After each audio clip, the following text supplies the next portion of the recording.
What if the oldest stories about human dreams were not written to explain the night, but to contain it? You can still see the evidence in quiet rooms of museums, behind glass, under soft lights, small tablets of clay, cracked at the corners, pressed with wedge-shaped marks by hands that lived more than 4,000 years ago. Archaeologists have lifted them from the dust of southern Iraq, from old cities where temples rose above reed marshes and scribes learned to turn speech into signs. Historians read them carefully, slowly, knowing that each surviving line is only a fragment of a much larger world. And among these fragments there are myths, omens, prayers, lists of kings, names of gods, and strange hints that the sleeping mind once mattered deeply. So before you get comfortable, take a moment to like the video and subscribe, but only if you genuinely enjoy what I do here. And as the night settles around you, tell me in the comments where you are listening from and what time it is in your part of the world. There is something fitting about that. Somewhere, perhaps, it is morning. Somewhere else, it is past midnight. Somewhere, a city is bright and awake. Somewhere, a room is dark and a person is lying still, listening to a story about dreams older than memory. You begin not with an answer, but with clay. Not golden tablets, not secret books hidden in a mountain, just clay, taken from river mud, shaped while damp, marked with a reed stylus, then dried in the sun or hardened by fire. This was the ordinary miracle of ancient Mesopotamia. In the land between the Tigris and Euphrates, people learned to make memory durable. They counted grain, they recorded labour, they named kings, they praised gods, they complained, bargained, prayed, copied, cursed, and remembered. The earlier Sumerian cities, places like Uruk, Nippur, Lagash, and Eridu, belonged to a world of canals and fields, temple platforms and crowded streets, cattle pens and beer jars, riverboats and black bitumen. Their people did not divide life into the neat categories that modern people often use: politics, worship, labour, weather, disease, childbirth, harvest, and dreams could all belong to the same sacred weather of existence. A bad omen might trouble a king, a strange birth might frighten a household, a dream might send someone to a temple, not because it was entertainment, but because it might have brushed against the divine. You stand, in imagination, near the edge of the marshes at dusk. The reeds are taller than a person. The air smells of wet clay, fish, smoke, and river plants drying in the heat. Somewhere, a flock of birds lifts suddenly from the water, their wings beating like cloth shaken in the darkening air. A temple rises in the distance, pale against the bronze sky. Its stepped walls catch the last light. Near its base, workers are finishing the day, hauling baskets, sealing jars, washing mud from their hands. Above them, priests and scribes move through rooms where oil lamps begin to glow. It is easy to imagine ancient Sumer as silent because its ruins are silent now. But it was not silent. It was full of grinding grain, bleating goats, boatmen calling across canals, children crying, dogs barking, sandals scraping on packed earth, and the low murmur of ritual words. Yet there must also have been a particular kind of silence that came at night, when fires burned low and the city seemed to listen to itself. In that silence, dreams arrived. The word Anunnaki does not belong to one simple idea. In Mesopotamian texts, the Anunnaki appear in shifting ways, sometimes as a group of powerful deities connected with heaven, earth, judgment, and the underworld. Their identity changes across periods, languages, and traditions. Scholars still debate how the name should be understood in every context, and how much later Babylonian and Akkadian material should be used to interpret older Sumerian belief. That uncertainty matters. These beings were not characters in a single fixed story. They were part of a living religious imagination that changed over centuries, and yet Because the record is fragmentary, gaps invite questions. Some modern readers have wondered whether the Anunnaki were imagined not only as rulers of cosmic order, but as guardians of boundaries between heaven and earth, between city and wilderness, between life and death, between waking and sleep. This is not something the tablets state in a simple way. It is a possibility formed from patterns, from mythic atmosphere, from the way Mesopotamian culture treated unseen forces as active and near. If the gods governed rivers, storms, fertility, kingship, illness, and destiny, then perhaps the strange theatre of dreams also belonged somewhere within their reach. Dreams were not small things in the ancient Near East. Across Mesopotamian cultures, dreams could be taken as omens, warnings, divine messages, or troubling illusions.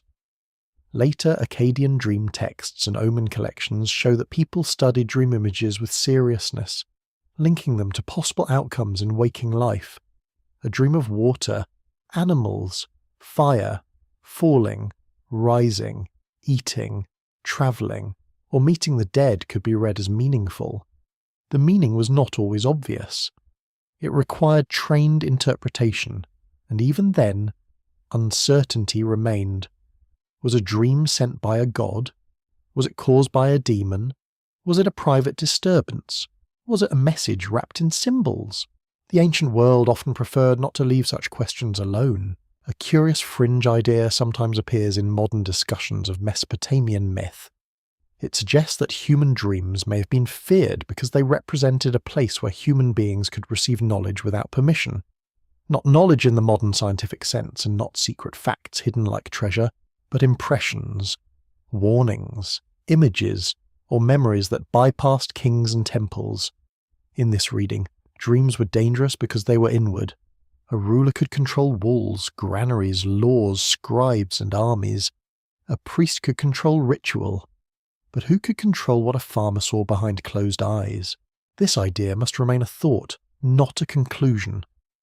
The ancient evidence does not allow a simple claim that the Anunnaki feared dreams in the way a person fears an enemy. That would be too loud, too certain, too modern. But the question itself can be useful if handled gently. It asks why so many ancient cultures treated sleep as an opening rather than an emptiness. It asks why dream interpretation became a serious tradition. It asks why the unseen world was imagined as crowded, layered, and sometimes watchful. You can picture a young scribe sitting with a tablet in his lap, the clay still moist enough to receive marks. His teacher corrects the angle of his reed stylus. Outside, the evening wind presses dust against the doorway. The lesson may be a lexical list, a hymn, a royal inscription, or an omen. The boy learns that signs must be copied carefully because a small mistake can change a meaning. He learns that words survive only when shaped correctly. Perhaps, later in life, he copies a text that mentions a dream. Perhaps he does not fully understand the oldest image inside it. Perhaps no one does anymore. That is the mood of Sumerian mystery. Not a hidden answer waiting in plain sight, but a broken inheritance. A memory carried across languages, copied by hands that were themselves already distant from the earlier stories. By the time many Mesopotamian myths were written in forms we can study, they may have preserved older oral traditions, reshaped by temples, courts, scribal schools, and changing empires. How old were some of these ideas before they touched clay? Scholars continue to ask, and the answer often dissolves into careful phrases, possibly older or difficult to date, uncertain in origin, preserved in later copies. So you begin in that uncertainty.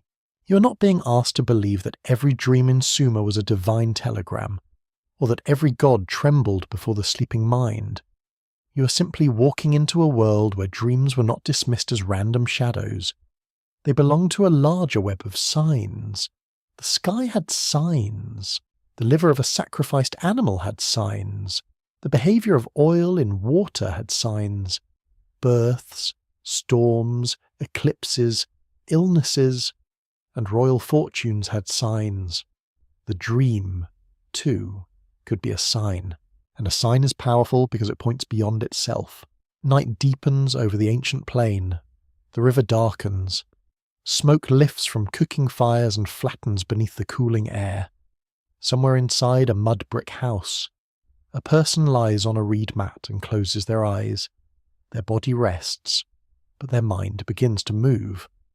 Perhaps they see a temple flooded with stars. Perhaps they hear a voice from beneath the earth. Perhaps they stand before tall figures whose faces cannot be remembered upon waking. Perhaps it is only the mind arranging the day's dust into images.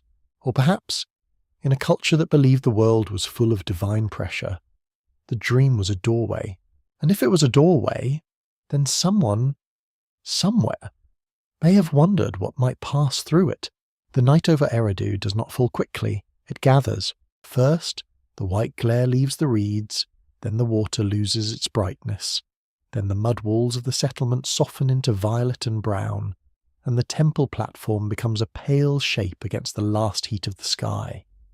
You can imagine yourself standing where the marsh breathes slowly beside the city, where river channels slide between banks of cane, and where the ground itself seems half-made, neither fully land nor fully water.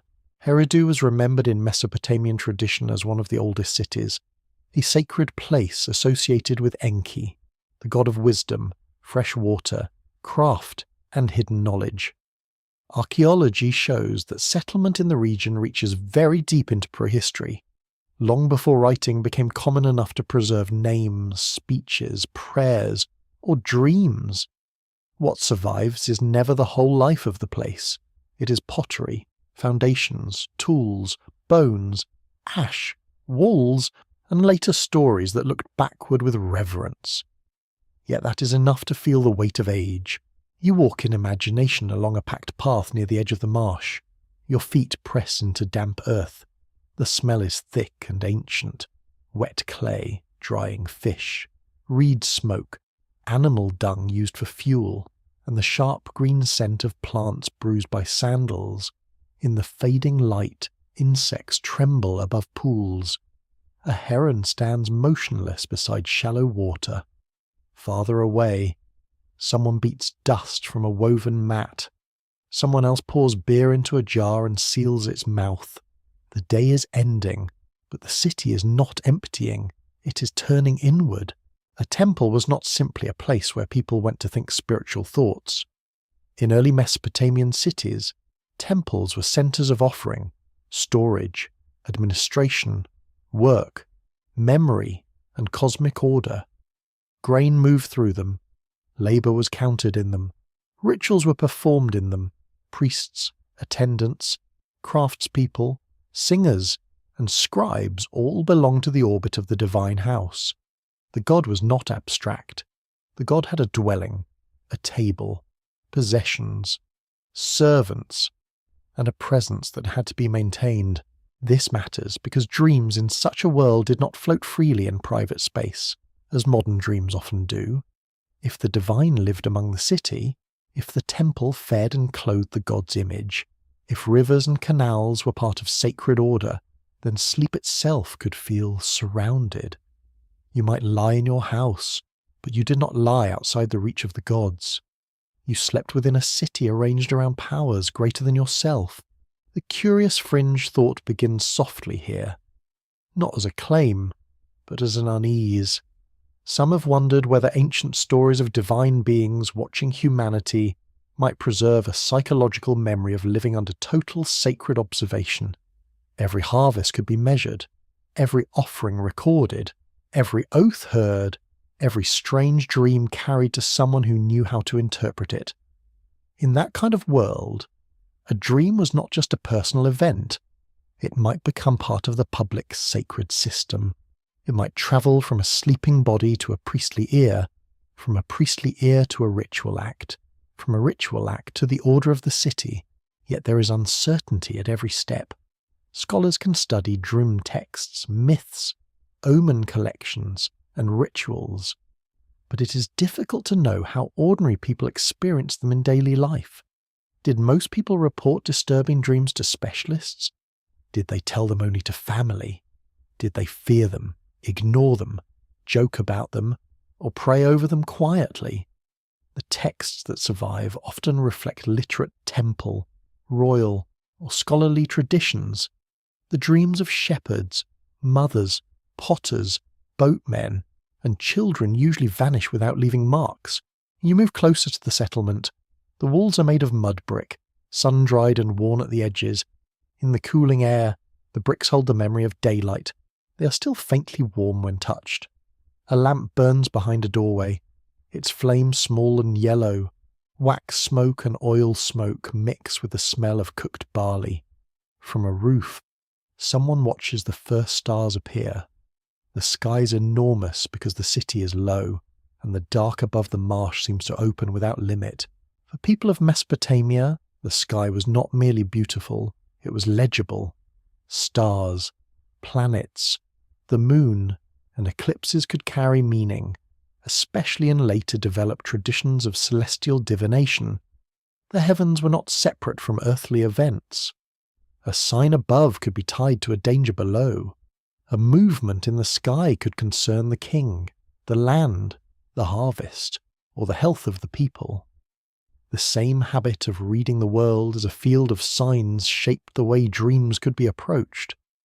The dream was like a small night sky inside the body, full of images that might be read, but never completely trusted. In the old imagination, Enki's deep waters lay beneath the world as the Apsu, the freshwater source associated with wisdom and hidden power.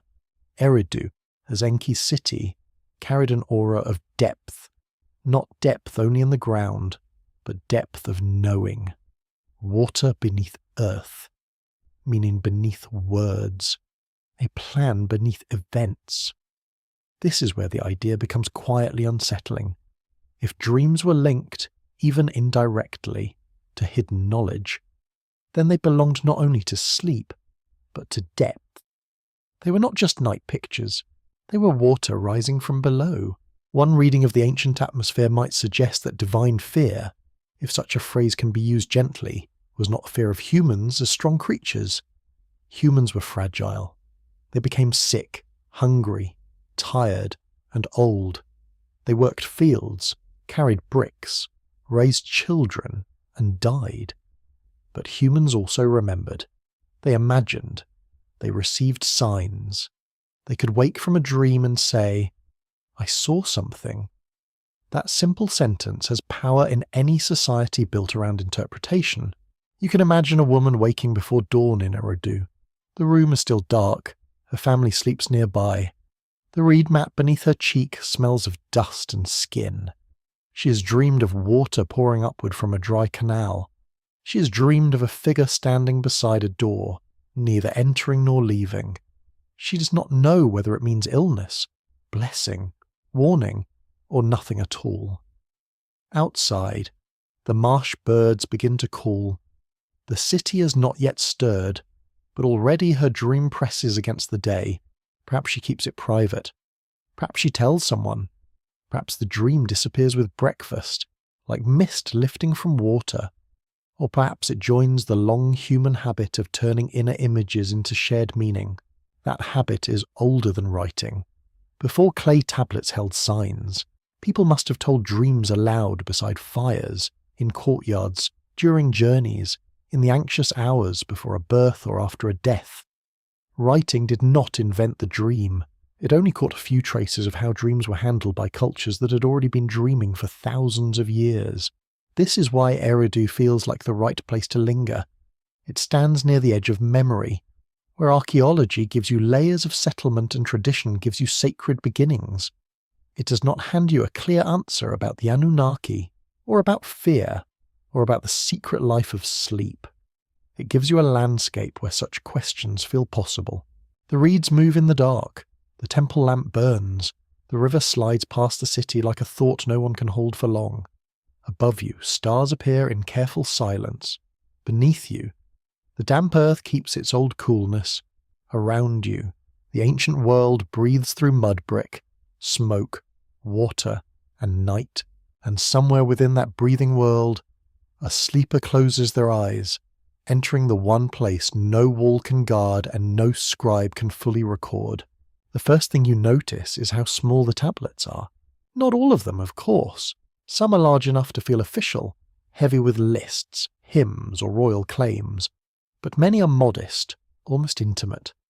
A palm-sized piece of clay, a rectangle with rounded corners, a surface crowded with signs that look, at first glance, like bird tracks pressed into mud. You might expect the remains of the ancient world to feel grand, but often they feel fragile. They fit in the hand. They can be broken by a fall, buried by dust, forgotten beneath a wall, or baked accidentally when fire passes through a room. This is how ancient memory comes to you, cracked, darkened, incomplete. A scribe did not write with ink on paper. He pressed a cut reed stylus into soft clay, making wedge-shaped marks that could stand for words, sounds, numbers, names, or ideas. In southern Mesopotamia, this writing system began in practical contexts, especially accounting and administration, then grew into a tool for literature, law, ritual, scholarship, and myth. By the time stories of gods and primeval cities were copied in scribal schools, writing had already become more than a ledger. It had become a way of holding the invisible still, at least for a while. You're inside a room now, not a temple sanctuary, but a working space. The floor is packed earth. The walls are mud brick, patched where weather has eaten them. A shelf holds lumps of prepared clay covered with damp cloth so they will not dry too quickly. Reed styluses sit in a jar. A low lamp burns with a steady gold flame, giving off the faint smell of oil and soot. Outside, you hear a donkey bray, a cartwheel complain, a child laugh, then the scrape of someone sweeping dust from a threshold. On the table before you lies a tablet that has lost its beginning.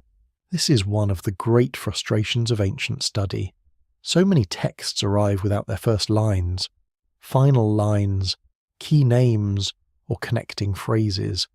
A myth may begin halfway through a divine argument. A ritual instruction may preserve the action but lose the reason. A dream omen may describe an image, yet the expected outcome is damaged. A king list may leap across ages in numbers that seem symbolic, political, legendary, or all three at once. The clay remembers, but not always clearly. That brokenness is not a failure of the story. It is part of the story. In Mesopotamian tradition, records could take many forms. There were administrative tablets counting barley, sheep, beer, workers, and fields. There were lexical lists for training scribes, arranging words into categories like animals, professions, plants, stones, cities, and gods. There were hymns praising deities, laments for destroyed cities, incantations against illness or demons, omen collections, royal inscriptions, legal documents, letters, and myths that carried memory through divine narrative. The world was not only lived, it was sorted, named, and pressed into clay.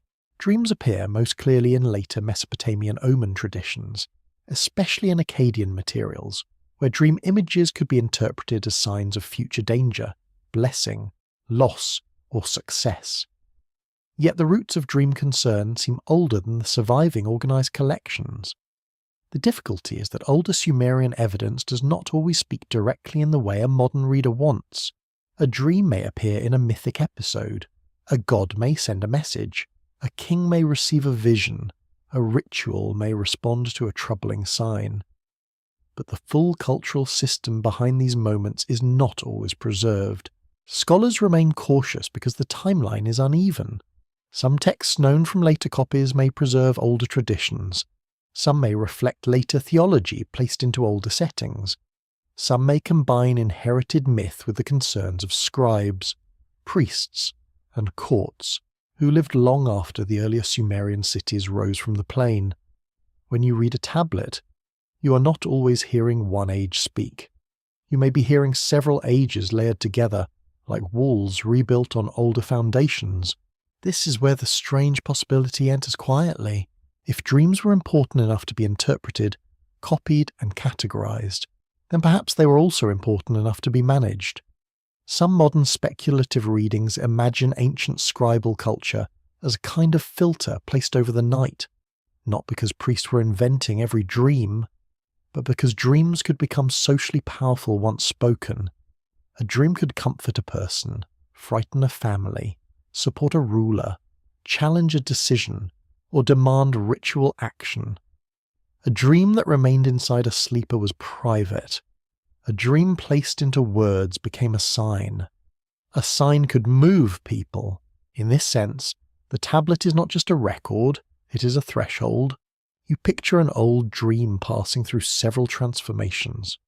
First, a person sees images in sleep: water, a gate, a star, a dead relative, a strange animal, a godlike figure, a city swallowed by dust.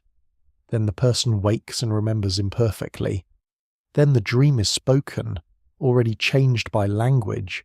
Then someone interprets it according to tradition, anxiety, training, or intuition. Then perhaps a ritual is performed. Much later, a similar image is written into an omen series, not as one person's dream, but as part of a pattern. The living dream becomes a rule-shaped fragment, and still something escapes. The tablet can hold words, but not the feeling of waking in darkness with your heart beating too quickly. It can preserve an omen, but not the exact colour of the dreamed water. It can record that a god appeared, but not the terror or tenderness of that appearance. It can name the Anunnaki, underworld powers, heavenly assemblies, judges, or great gods.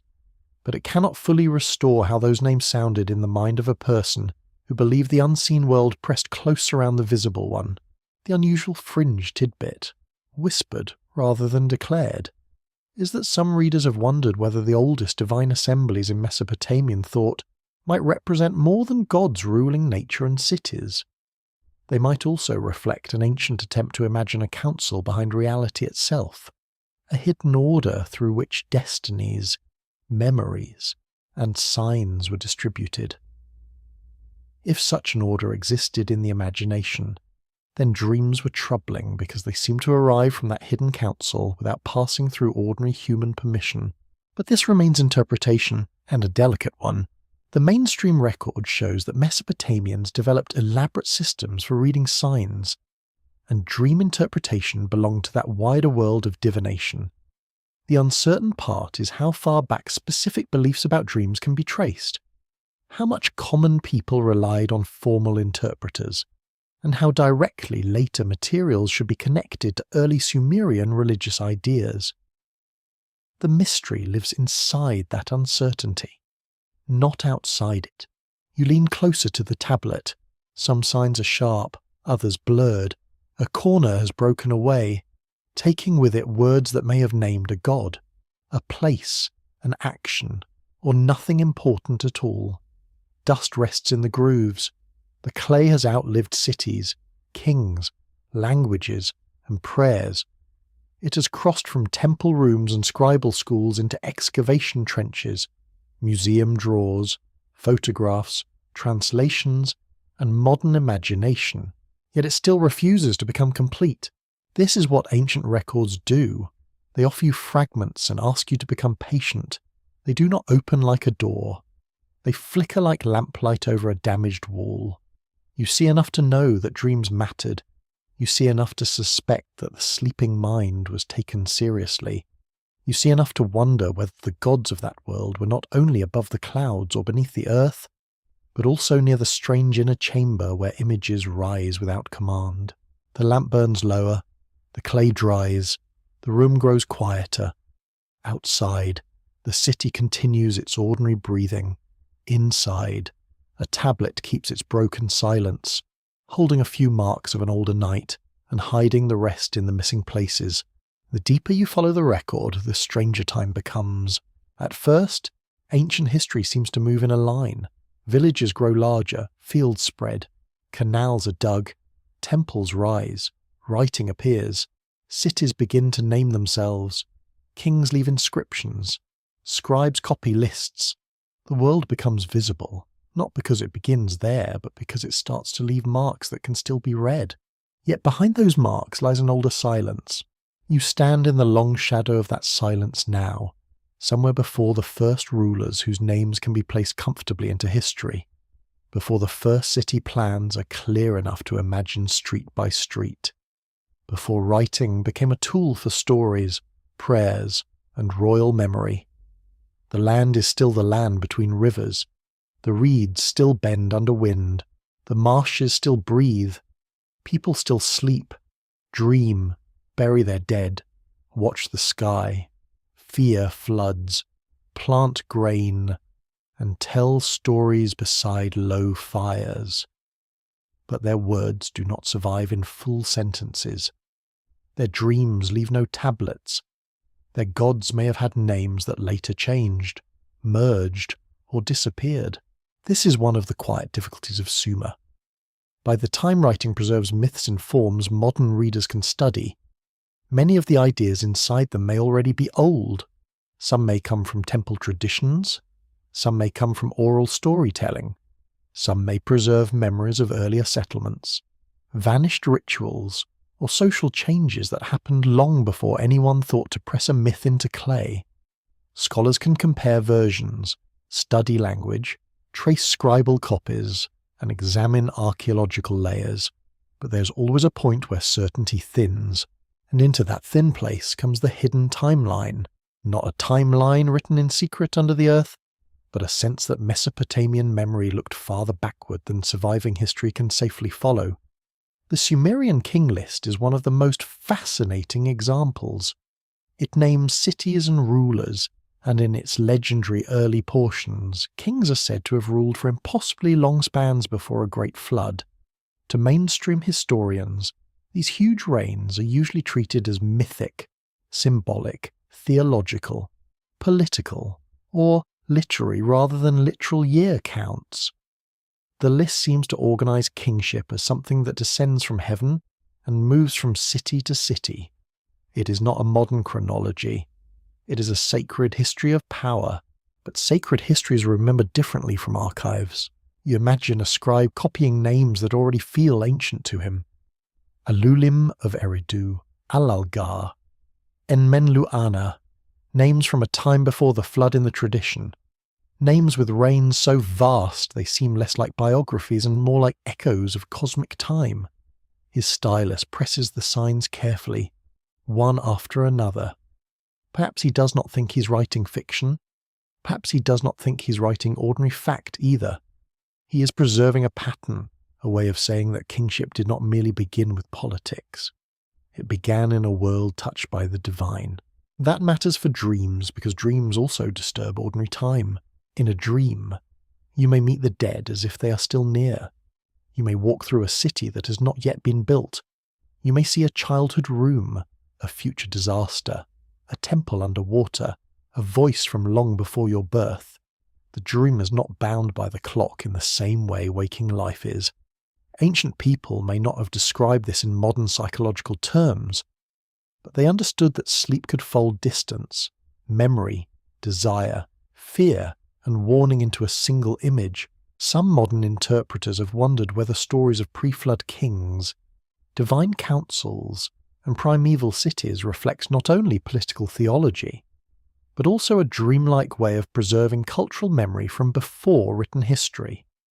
This does not mean the king list is a literal report from an unknown civilization older than archaeology allows. A careful reading should not make that leap. But it may suggest that ancient people felt history had a depth that normal records could not measure. They imagined ages no longer remembered clearly, when the boundaries between gods, kings, cities, and humans were different. The open debate is not whether Sumerians had memories of the past. They clearly did. The uncertainty is how to interpret those memories when myth and history are woven together. Did the flood tradition preserve a memory of regional flooding in southern Mesopotamia? Did the immense rain lengths carry symbolic meaning based on number systems, divine status, or literary exaggeration? Were early cities placed into cosmic sequence to legitimize later political claims? Scholars continue to discuss these questions because the evidence gives clues, not final answers. You walk now through a landscape that belongs partly to archaeology and partly to remembered myth. The ground is flat and wide, cut by watercourses. At sunrise, the air is grey-blue and cool. Men and women move toward fields with baskets and tools.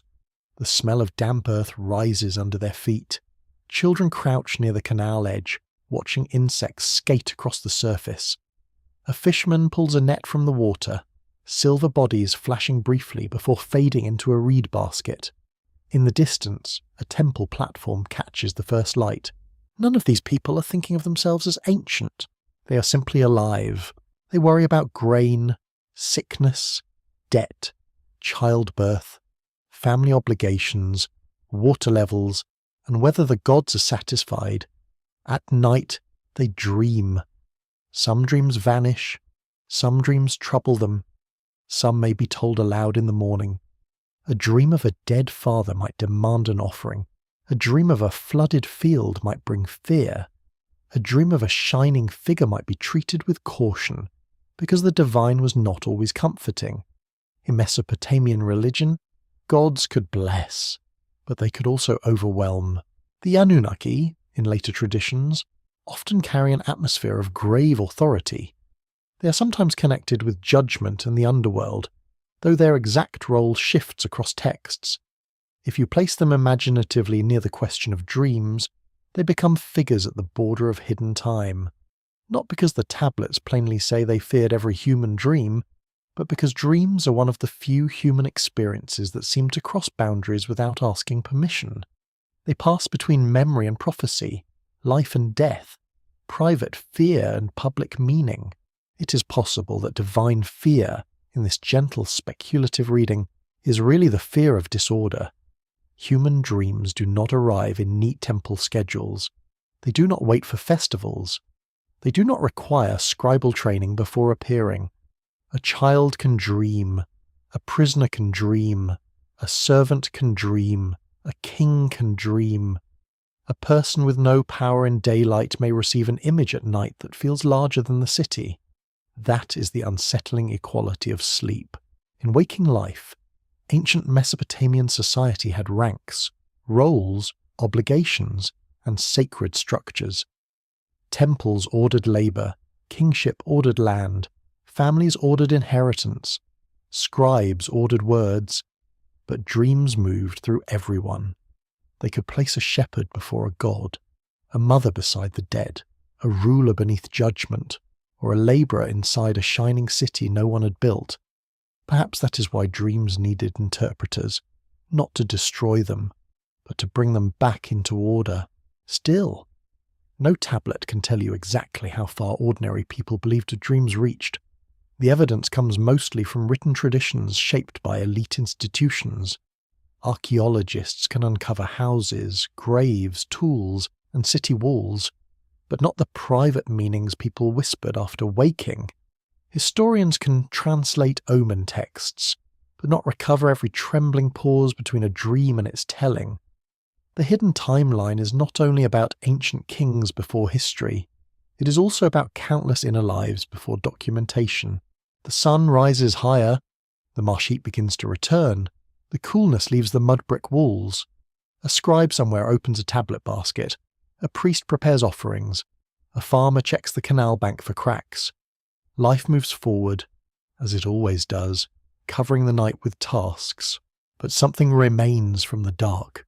A dream image, a name from before the flood, a king who ruled too long to be ordinary, a city remembered as first, a god who stands near the deep water, a group of great powers whose full meaning has shifted and blurred through centuries.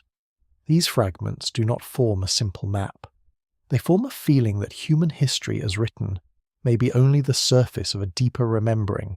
Perhaps that is why the old texts still pull you inward. They do not merely say what happened. They suggest that something was always happening underneath, in forgotten ages, in sacred lists, in broken myths, and in the private night behind closed eyes. The first named kings stand at the edge of written memory. Behind them, the silence is not empty. It is crowded with lives, stories, rituals, storms, fears, songs, burials, and dreams that no stylus ever caught. And somewhere in that silence, the sleeping mind may have carried a kind of history no archive could command. The feeling of being watched is older than walls. You sense it most clearly at night, when the city has gone quiet enough for small sounds to become large. A reed door shifts in the wind, a dog turns in the dust. A jar cools and gives a faint tick in the darkness. Somewhere, water moves through a canal with a low, secret sound. Above the roofs, the stars burn without blinking, and beneath them the sleeping houses seem to hold their breath. In ancient Mesopotamia, the unseen world was not far away. It pressed close. Gods, demons, protective spirits, ghosts, omens, curses, blessings, and hidden forces fill the edges of an ordinary life. A person could wake with a fever and wonder not only what caused it physically, but what force, offence, impurity, or divine anger stood behind it. A family might hang protective objects, speak incantations, make offerings, or seek help from ritual specialists. The world was alive with agencies modern people often separate into religion, medicine, psychology, luck, and fear. You stand in a narrow lane between mud brick homes. The night air is cooler now, but the walls still breathe out the heat of the day. The scent of bitumen clings to a nearby basket, sharp and tar-like. A small lamp burns near a threshold, its flame trembling in a cup of oil. The light does not reach far. It reveals only the lower edge of a doorway, the curve of a storage jar, the dusty feet of someone sitting awake while others sleep inside. This is the hour when watchfulness changes shape. By daylight, watchfulness belongs to people. A mother watches a child near the canal. A foreman watches workers carry bricks. A priest watches the correctness of offerings. A scribe watches the marks on a tablet. A king watches rival cities and rebellious officials. But at night, watchfulness may belong to something else. Not necessarily a single god staring down from the sky, but a thick field of attention, imagined through prayers, omens, dreams, and the old belief that nothing important happens in a truly empty world. The Anunnaki, as a group of major divine beings, appear across Mesopotamian literature with roles that are not always fixed. In some traditions, they are great gods of the earth or the underworld. In others, they stand among divine assemblies, judges, or powers connected with cosmic order. Their names and functions shift through Sumerian, Akkadian, Babylonian, and Assyrian contexts, which is why scholars treat them carefully. It is tempting to reduce them to one dramatic identity, but the texts resist that. They belong to a religious landscape that changed for more than a millennium. Still, one quality follows them like a shadow: gravity. They are not playful household spirits. They carry the weight of decree, order, destiny, judgment, and deep authority. When modern readers imagine them near human sleep, they often do so because sleep itself can feel like a place of judgment. In a dream, you may stand before figures who do not explain themselves. You may feel accused without knowing your crime. You may be shown a road, a gate, a river, a dark room, a shining platform, or a face too large to remember. You wake with the sense that something has looked back at you. This is where the curious fringe thought grows more distinct. Some have wondered whether the Anunnaki were feared in later imagination because they represented a power that could see into the human condition beyond public behaviour. A king sees tribute, a priest sees offerings, a neighbour sees conduct, but a dream exposes desire, terror, grief, guilt, and memory. If the gods were imagined as guardians of order, then the dreaming mind may have seemed like a chamber where hidden disorder revealed itself. Yet this cannot be stated as a simple ancient doctrine.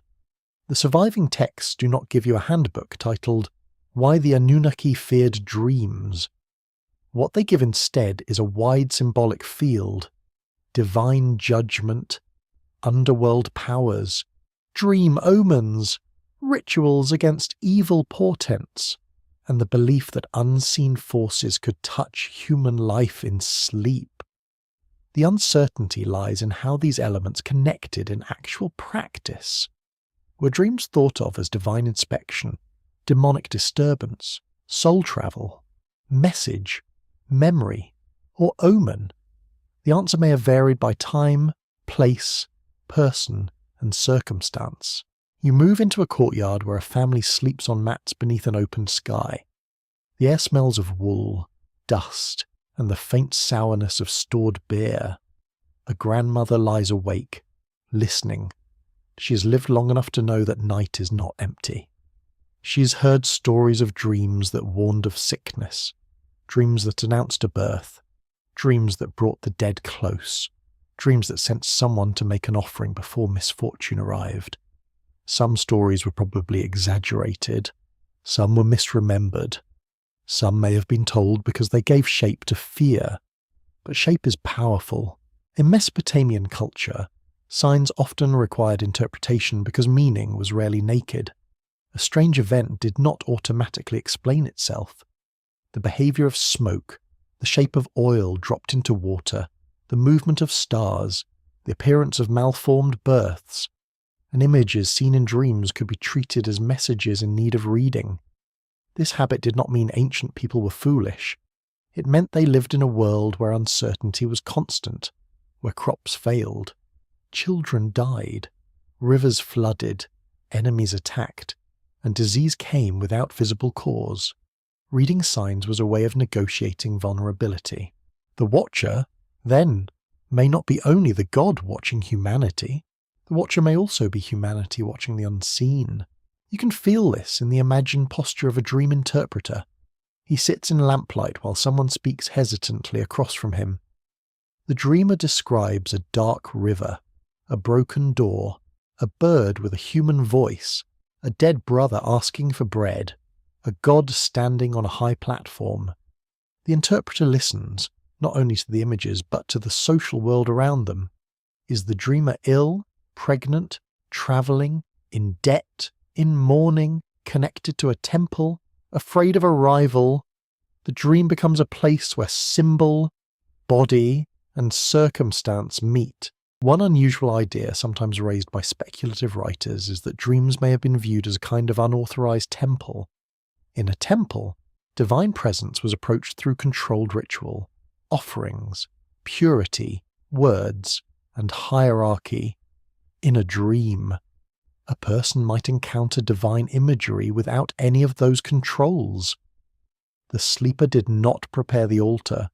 The sleeper did not choose the god. The sleeper did not decide when the vision came. If ancient religion placed great value on proper approach to the sacred, then dreams could feel both holy and dangerous because they ignored the ordinary gates. This reading is imaginative, but it rests on a real tension. Mesopotamian religion valued order. Rituals had forms, offerings had timing, words mattered, names mattered, purification mattered. Yet the divine could also erupt unpredictably through omens, illness, disaster, or dreams. People needed specialists because the sacred was not always safe to handle alone. Perhaps the Anunnaki become unsettling here because they are not merely sky gods watching from above. Their aura can feel lower, heavier, closer to the earth, to graves, to decrees spoken in places humans cannot enter. If such beings appeared in the dream imagination, they might not bring comfort. They might bring the sense of being measured. You sit now beside the canal as the night cools further. The water reflects a broken ribbon of stars. A small fish disturbs the surface, and the reflection shivers. This is how the dream world behaves. It reflects something real, perhaps, but the image trembles when touched. Ancient interpreters try to read those tremblings. Modern scholars try to read the interpreters, and you, listening in the dark, try to feel the distance between a clay sign and a sleeping mind. The debate remains open because human experience is larger than the records that survive. Texts can show that dreams were meaningful in Mesopotamian thought. They can show that divine beings, including the Anunnaki, belong to systems of order, judgment, and cosmic authority. They can show that ritual specialists treated unseen signs seriously, but they cannot fully show whether ancient sleepers felt watched every night, or only when a dream struck them with unusual force. Still, the possibility lingers. The city sleeps, but not completely. A guard shifts near a gate. A priest wakes before dawn. A mother reaches for a restless child. A man mutters in his sleep. Someone dreams of a stairway descending beneath a temple. Someone dreams of a voice speaking from water.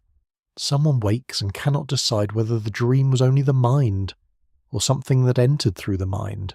In the old world, that uncertainty was enough, for where uncertainty begins, watchfulness gathers, and where watchfulness gathers, the night becomes populated.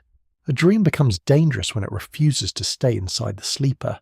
At first, it is only breath and darkness. A body lies still on a reed mat. The room is warm, then cool. A hand rests near a clay cup. A child turns beside a mother. Outside, the city is folded into night, and the canals hold the faint reflection of stars. Nothing seems to move except the slow air and the small creatures hidden in the walls. Then the dreamer sees something. Perhaps it is a gate standing alone in an empty field. Perhaps it is a bull with eyes like wet stone. Perhaps it is a river flowing backward into the sky. Perhaps it is a dead relative speaking from the doorway of a house that no longer exists. In the dream, these images do not feel like inventions. They arrive with their own authority. They do not ask whether the sleeper believes in them. They simply appear. When morning comes, the danger begins. The dreamer speaks. In ancient Mesopotamia, spoken words had weight, names had power, curses could harm, blessings could protect, incantations could drive away illness, demons, or evil portents. Royal inscriptions did not merely inform, they declared, shaped, and preserved authority. In such a world, telling a dream was not always casual. To speak an image aloud was to give it a place in waking life. It could become an omen. It could require action. It could trouble a household, a temple, or a ruler. You can imagine a family sitting in the grey light before sunrise. Barley cakes are being prepared. Smoke from a small hearth crawls low before escaping through an opening. The air smells of ash, sour beer, and damp wool. A man who has slept badly sits apart from the others. His eyes are still fixed on something no one else has seen. When he finally speaks, the room changes. The dream has crossed over. Ancient Mesopotamian cultures developed elaborate ways of dealing with uncertain signs, because life itself was uncertain. If a sign appeared, it might be favourable, dangerous, unclear, or deceptive. One could consult specialists, offer prayers, perform rituals, or seek a way to turn away harm. Omen literature, including dream omen traditions known from later periods, often organised strange images into conditional patterns. If this is seen, then this may follow. If this happens, danger may come. If the dreamer sees such a thing, the outcome may concern health, wealth, family, travel, enemies, or royal power. The modern mind may hear this and think only of superstition, but that would be too simple. Divination was a disciplined cultural response to risk. It created a language for fear. It gave procedures to uncertainty. In a world without modern medicine, meteorology, psychology, or political forecasting, signs became a way to search for order beneath chaos. Dreams were part of that search because they felt both intimate and foreign. They came from within, yet seemed to speak from beyond. This is why a dream could be more dangerous than a storm. A storm could be seen by everyone. A flood left mud, bodies, broken walls, and ruined fields. A plague marked the skin and emptied houses. But a dream began in private. No witness could verify its first appearance. No scribe stood beside the sleeper while the image formed. A person could misremember it, reshape it, exaggerate it, fear it into something larger, or use it. A dream could be sincere, mistaken, manipulated, or misunderstood, and still carry emotional force. Some have wondered whether this made dreams troubling to systems of sacred authority. A king could claim favour from a god through temple building, victory, offerings, and inscriptions. A priest could guide ritual through tradition and training. Scribes could preserve authorised forms of knowledge, but a dream could arrive in the mind of someone outside those formal channels. It might say, or seem to say, that the divine had spoken elsewhere. Not in the temple, not in the palace, not through official ritual, in sleep. That possibility is soft, speculative, and difficult to prove. Yet it helps you understand why dream interpretation mattered. Interpretation could domesticate the dream. It could bring the wild image into a known system. A river flowing backward might become a warning. A strange animal might become a sign of an enemy. A dead relative asking for food might become a need for offerings to the dead. A god appearing might require ritual care. The dream was not ignored, it was translated. And translation is also control. You move through a narrow passage into a room where a specialist sits near a lamp. He may be an exorcist, a diviner, a ritual expert, or a scholar trained in inherited signs. The exact roles varied across time, and modern categories cannot always capture them neatly. He listens while the dreamer speaks. He asks for details. Was the water clear or muddy? Was the animal alive or dead? Did the figure stand at the head or foot of the bed? Did the dream occur before dawn? Was the dreamer ill, frightened, polluted, grieving, or preparing for travel? Not every question survives in texts, but the logic can be felt, meaning depended on pattern, context, and tradition. The dream was not a single object. It was an event involving image, body, timing, memory, and social meaning. Here, the Anunnaki enter as a shadow of order. If these great powers were imagined as connected to decree, judgment, the deep earth, and cosmic arrangement, then dreams may have seemed dangerous when they loosen the boundary between human interior life and divine decision. A person might wake feeling that judgment had already begun inside them. Not in court, not at the city gate, not in a temple assembly, but in the private dark. One curious fringe idea suggests that the fear of human dreams was really fear of human access. The gods, or the powers represented by gods, might not fear sleep itself.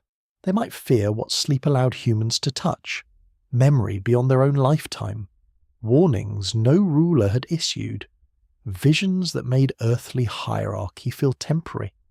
A servant might dream of standing above a king might dream of kneeling before the dead, a prisoner might dream of open fields, a grieving mother might dream of a child restored. In dreams, the fixed arrangements of daylight could dissolve.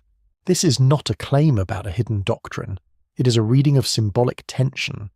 Ancient texts show that dreams could carry divine significance, and that society built methods for handling that significance. The debate lies in how to interpret the emotional background. Were dreams mainly welcomed as guidance, feared as omens, treated as ambiguous messages, used politically, understood differently by kings, priests, scholars, and ordinary families? The evidence suggests variety rather than one simple answer. You can feel the variety in the morning streets. A woman laughs as she tells a harmless dream to her sister while grinding grain. A merchant frowns over a troubling image before a journey. A sick man asks whether his dream means death or recovery. A ruler hears a report of a dream connected to his reign and treats it with caution. A priest performs a ritual to avert an evil sign. A scribe copies an omen into a series that may outlive his city. Each dream enters the world differently. The dangerous dream is not always terrifying. Sometimes it is too beautiful. It shows a restored house, a shining harvest, a god smiling, a lost person returning.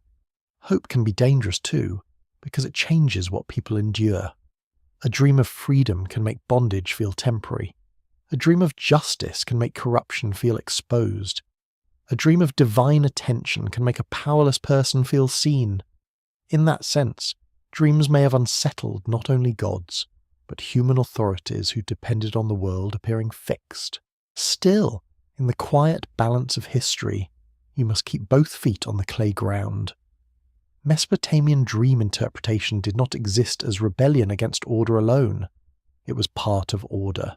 It helped people respond to fear, maintain ritual balance, and place private experience within shared tradition. Dreams could reinforce authority as much as challenge it. A royal dream could legitimize a king. A temple dream could encourage devotion. An omen could warn people back into proper behavior. The mystery is that dreams can do both. They can strengthen the walls, and they can open a door in them. Night returns in your imagination, slower now. The same house, the same mat, the same cup beside the hand. The dreamer lies down again, perhaps relieved, perhaps more afraid because the first dream has been named. Outside, the stars appear over the canals. The temple platform darkens into a shape without detail. Somewhere, a dog barks once, then stops. The sleeper closes their eyes. No priest can enter that moment. No king can command what image comes. No scribe can mark the dream before it is born.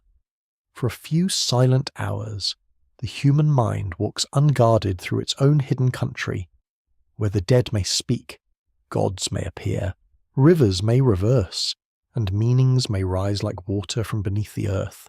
That may be why dreams became dangerous, not because they were always true, because no one could fully decide what they might become. The interpreter does not rush. He sits in a room where the light is low and warm, and the clay walls seem to drink the sound of every word. A small oil lamp rests near his knee. Its flame bends whenever air moves through the doorway. On a mat beside him are tablets, bowls, a reed stylus, perhaps a cord, perhaps a small pouch of ritual materials whose smell is bitter, mineral, and dry. The dreamer sits across from him, still carrying the night in their face. This is not a place of loud revelation. It is a place of listening. In ancient Mesopotamia, specialists stood between human uncertainty and the signs of the unseen world. There were scholars trained in omens, ritual experts who worked with incantations, diviners who read signs, and exorcists who performed protective rites against harmful forces. Their titles and duties varied across periods and languages, and modern scholars still debate how neatly these roles can be separated. A person who interpreted troubling signs might also know prayers, rituals, medical remedies, and inherited traditions about demons, gods, impurity, and fate. You can imagine the dreamer beginning carefully. I saw water. The interpreter does not answer yet. It was not in the canal. It was inside a house. Still, he waits. There was a figure standing in the water. I could not see the face. Now the lamp crackles softly. Outside, the city is awake in the pale morning, but inside the room, the night remains present. The interpreter may ask where the figure stood. Was the water clear? Was it rising? Was the house familiar? Was the dreamer afraid? Did the dream occur near dawn? Did the dreamer wake peacefully or in terror? Every detail could matter, not because the system was simple, but because the ancient world often treated meaning as layered. Dream interpretation belonged to the wider Mesopotamian habit of reading signs, the shape of smoke, the movement of stars, the liver of a sacrificed animal, the behavior of animals, strange births, illnesses, and dreams could all become part of a larger search for divine intention. The logic was not random in its own cultural setting. It was disciplined by tradition, memorization, comparison, and ritual action. People wanted to know whether danger was approaching, whether a decision should be delayed, whether a god was angry, whether a dead person required care, or whether a sign could be turned aside. The curious thing is how much this places the interpreter between worlds. He's not only translating symbols, he is managing fear. He's taking something wild, a private vision born in sleep, and giving it a form that the community can handle. If the dream is favourable, he may name it as such. If it is dangerous, he may prescribe ritual action.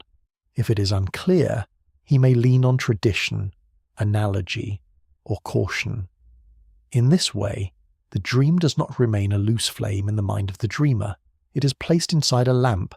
Some modern speculative readings imagine these interpreters as guardians of a gate that no one built but everyone entered. The temple had doors, the palace had gates, the city had walls, but the dream had no visible entrance. It opened inside the body. A person could cross it without permission, status, wealth, or education. The interpreter's task, then, may have been to bring the traveller back and ask what had been seen. This is only a metaphor, but it fits the atmosphere. You picture the temple complex at Nippur or another great city where scribal traditions were cultivated. Nippur was especially important as a religious centre associated with Enlil, a major god of authority and cosmic order. It was a place where theology, learning, and political legitimacy could converge. In such a world, knowledge was not merely information. It was arranged. It passed through schools, temples, lists, rituals, and trained memory. A dream, by contrast, was knowledge that arrived disorderly, wrapped in image instead of instruction. That tension may help explain why dreams needed careful handling. An odd fringe tidbit sometimes attached to Mesopotamian dream lore is the idea of dream incubation, the practice of sleeping in a sacred setting in hopes of receiving divine guidance. This practice is more clearly known in several ancient cultures, and Mesopotamian evidence is complex and debated, but the broader idea of seeking divine messages through sleep certainly appears in the ancient Near Eastern imagination. If one could prepare a place, purify the body, pray, and sleep near sacred power, then the dream became almost a ritual instrument. The uncontrolled night was invited into controlled space, yet even there uncertainty remained. A dream requested from a god might still arrive obscurely. A symbol might still be difficult. A message might be frightening. The interpreter might disagree with another interpreter. A later scribe might copy the same sign differently. A tablet might preserve the omen but lose the ritual. Modern scholars must then decide whether a passage reflects common practice, learned theory, literary drama, or temple ideology. The more carefully one reads, the less simple the ancient night becomes. You lean closer to the interpreter's room. The dreamer's voice is quieter now. The images are fading as they are spoken. This happens to dreams. They dissolve when touched by daylight.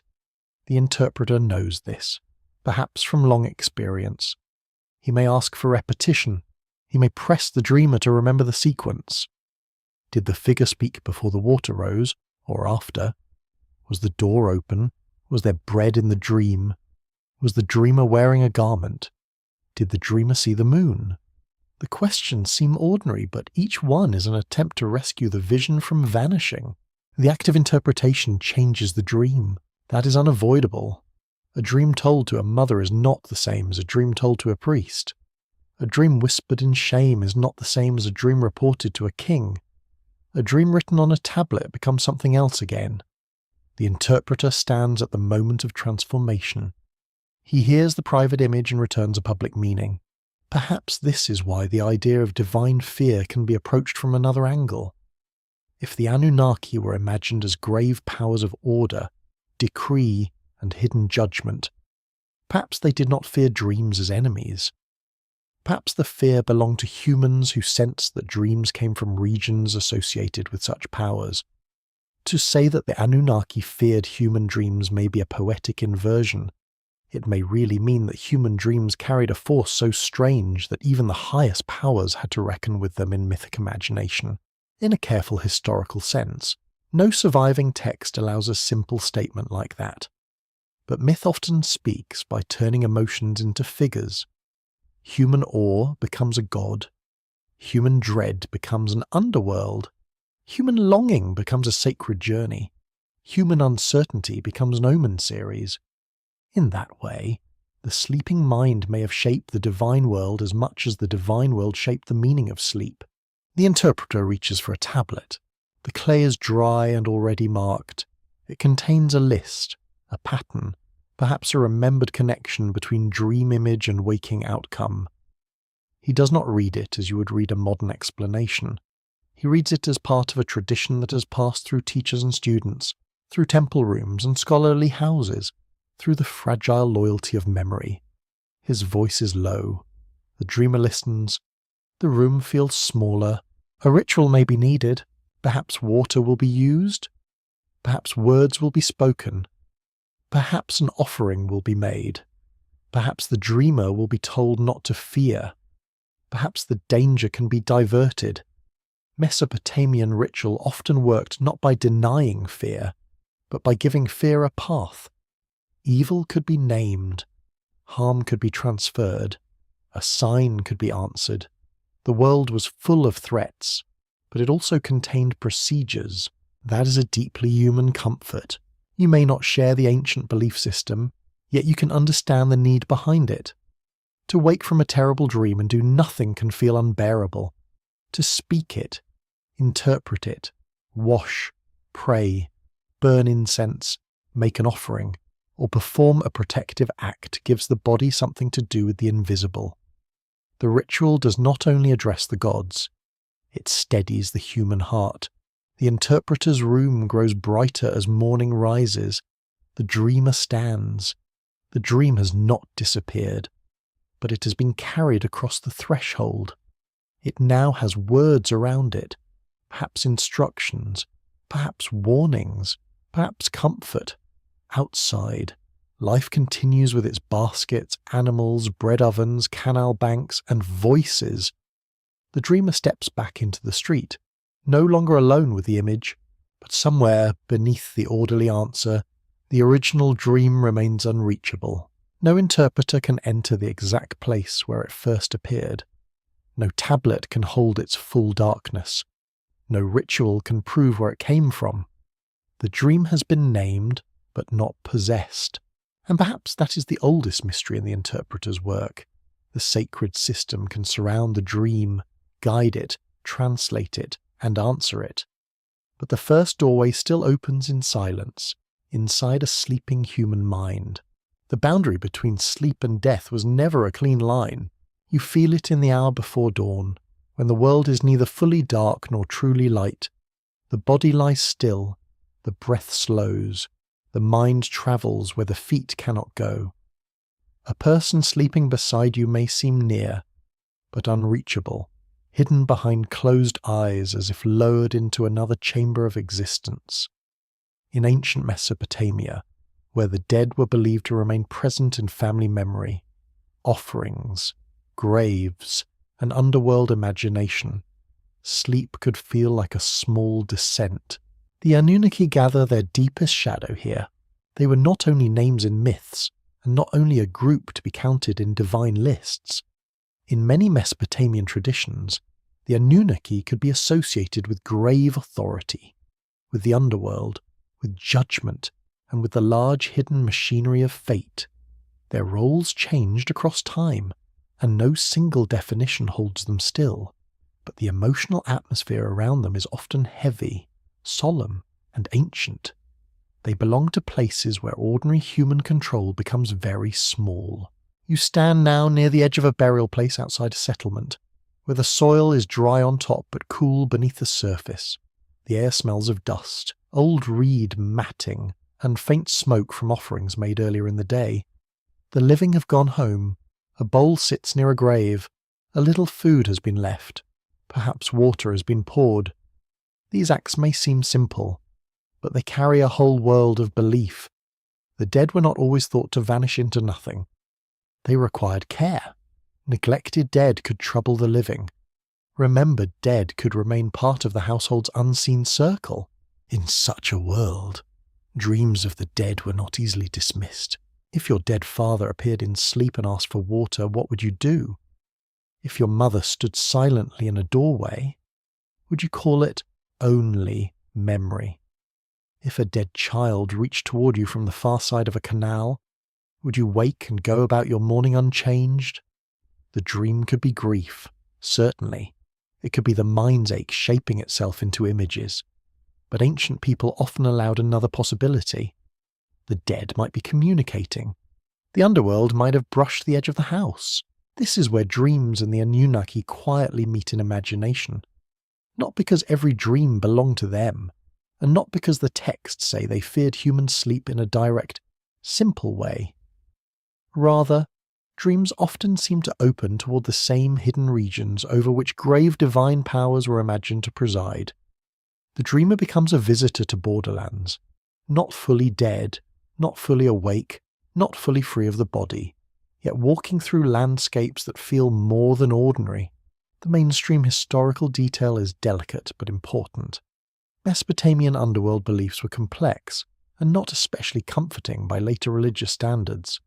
The land of the dead was often imagined as dark, dusty, and diminished, a place where existence continued in a shadowed form. Texts such as myths of descent, laments, and funerary references give glimpses of this world, though not a complete map. Scholars continue to debate how consistent these beliefs were across regions and centuries, and how much literary underworld imagery reflected everyday belief. A dream could borrow from that imagery without becoming doctrine. You imagine a sleeper dreaming of a road that slopes downward. The walls on either side are made of packed earth. The air is grey, not night exactly, but not daylight. There is no sun. Ahead stands a gate with no visible guard. Behind the gate, voices murmur like water heard through stone. The sleeper knows, with the strange certainty dreams bring, that the voices belong to the dead. Then a figure appears, tall and still, not threatening, yet impossible to pass without permission. When the sleeper wakes, their mouth is dry. A curious fringe thought suggests that the Anunnaki's supposed fear of human dreams may be tied to access to forbidden thresholds. In waking life, humans could not freely enter the underworld or the divine assembly. Those realms belong to mythic beings, gods, spirits, and the dead. But in dreams, humans seem to cross impossible distances. They could meet the dead, stand before gods, hear warnings, or move through symbolic landscapes that resembled no ordinary road. Perhaps the unsettling power of dreams came from this apparent trespass, yet the uncertainty remains strong. Were ancient Mesopotamians thinking of dreams as literal journeys of the soul, symbolic messages, divine sendings, demonic disturbances, or mixed experiences that change depending on context? The evidence does not reduce to one answer. Some dream reports and omen traditions suggest messages. Some rituals suggest danger. Some literary dreams support royal or divine communication. Personal experience, however, remains mostly beyond recovery. You move inward toward the thought of the Anunnaki as judges. Judgment is one of the most unsettling forms of watchfulness. To be watched is one thing. To be weighed is another. If the Anunnaki were imagined among powers who determined fates or sat in solemn authority, then the dreamer who encountered them would not simply be seeing strange beings.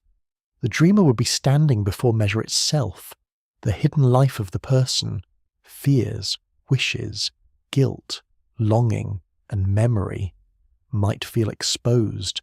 This may explain why dream fear is often quieter than waking fear. A soldier approaching a city wall knows the danger in front of him. A farmer watching a flood rise knows where the water is.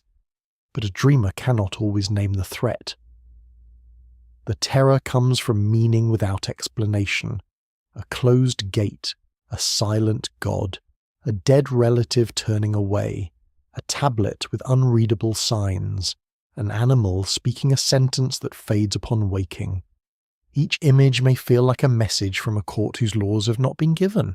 The Anunnaki, in this atmosphere, are not monsters. They are worse than monsters in a softer can older way. They are impersonal gravity. They are the sense that reality has hidden rooms, and that human beings may enter those rooms only by accident, ritual, death, or dream. This interpretation must remain gentle.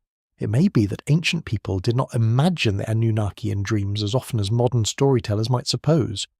It may be that other gods, personal deities, ghosts, demons, or symbolic figures mattered more in actual dream traditions. It may be that later readers gather several separate strands and weave them into one darker cloth, but the cloth is not meaningless. It reflects the way Mesopotamian thought joined sleep, signs, fate, death, and divine power into one deep field of uncertainty. You can hear that uncertainty in the quiet before sunrise. A woman wakes from a dream of her dead sister and pours water before the household shrine. A man wakes from a dream of falling into dust and seeks a protective ritual. A ruler wakes from a dream of a god handing him a staff and calls his advisors. A child wakes crying from a dream of a dark doorway and is held until the fear leaves the body. Each dream is different. Each one is pulled into the waking world by human response. The underworld does not need to open visibly for people to feel its nearness. Sometimes it is enough that the dead appear in sleep. Sometimes it is enough that the dreamer wakes with the sense of having gone somewhere without moving. Ancient Mesopotamians lived with a ritual awareness of such nearness. They buried, fed, named, remembered, feared, and petitioned. The dead were not simply absent. They were below, behind, within memory, and occasionally perhaps in dreams. The sky begins to pale. The first birds cry from the reeds. The grave soil cools under the last breath of night. In the houses, sleepers stir, carrying back whatever the dark has given them. Most dreams will dissolve, a few will remain, one will be told, one will be hidden, one will trouble the dreamer for years, and somewhere in the old imagination, beyond the city, beneath the earth, behind the last gate of sleep, the great powers remain seated in silence, not afraid like humans are afraid, but watchful before the one human gift that crosses borders without a road. The dream speaks in pictures before it speaks in words. You notice this when you try to remember one. A face remains, but not the name. A room remains, but not the reason you entered it. A river, a bird, a stairway, a broken jar, a field under strange light. The mind brings back fragments, and the waking self tries to arrange them into meaning. In ancient Mesopotamia, that act of arranging was not treated lightly. Images mattered. Symbols mattered. The world itself was believed to be filled with signs, and the dream was one of the most private places where signs could appear. You're walking at night along a canal where the water is black and still. A thin moon hangs over the reeds. The mud under your sandals is cool, almost soft, and the smell of river plants rises when your foot presses down. On the far bank, a goat shifts in its pen. Somewhere, a lamp flame flutters behind a reed screen. Everything is ordinary, yet everything feels ready to become symbolic. A fish breaking the surface might only be a fish, but in a dream, it might become a message. A door might only be a door, but in a dream, it might become a threshold between safety and danger. A star might be part of the night sky, but inside sleep, it might fall into a bowl of water or rest on the roof of a temple. Ancient dream interpretation depended on this shifting quality. The ordinary world was not abandoned, it was rearranged, charged, and made strange. Later, Mesopotamian dream omen texts often treated specific dream images as meaningful signs. The surviving evidence is complicated and uneven, and not every image can be traced neatly to early Sumerian belief. Still, the broader habit of symbolic interpretation is deeply Mesopotamian. Omens were read in the sky, in animal behavior, in births, in ritual materials, and in the body. Dreams belong to that same desire to understand what lay behind events. The world was not mute. It had to be listened to carefully.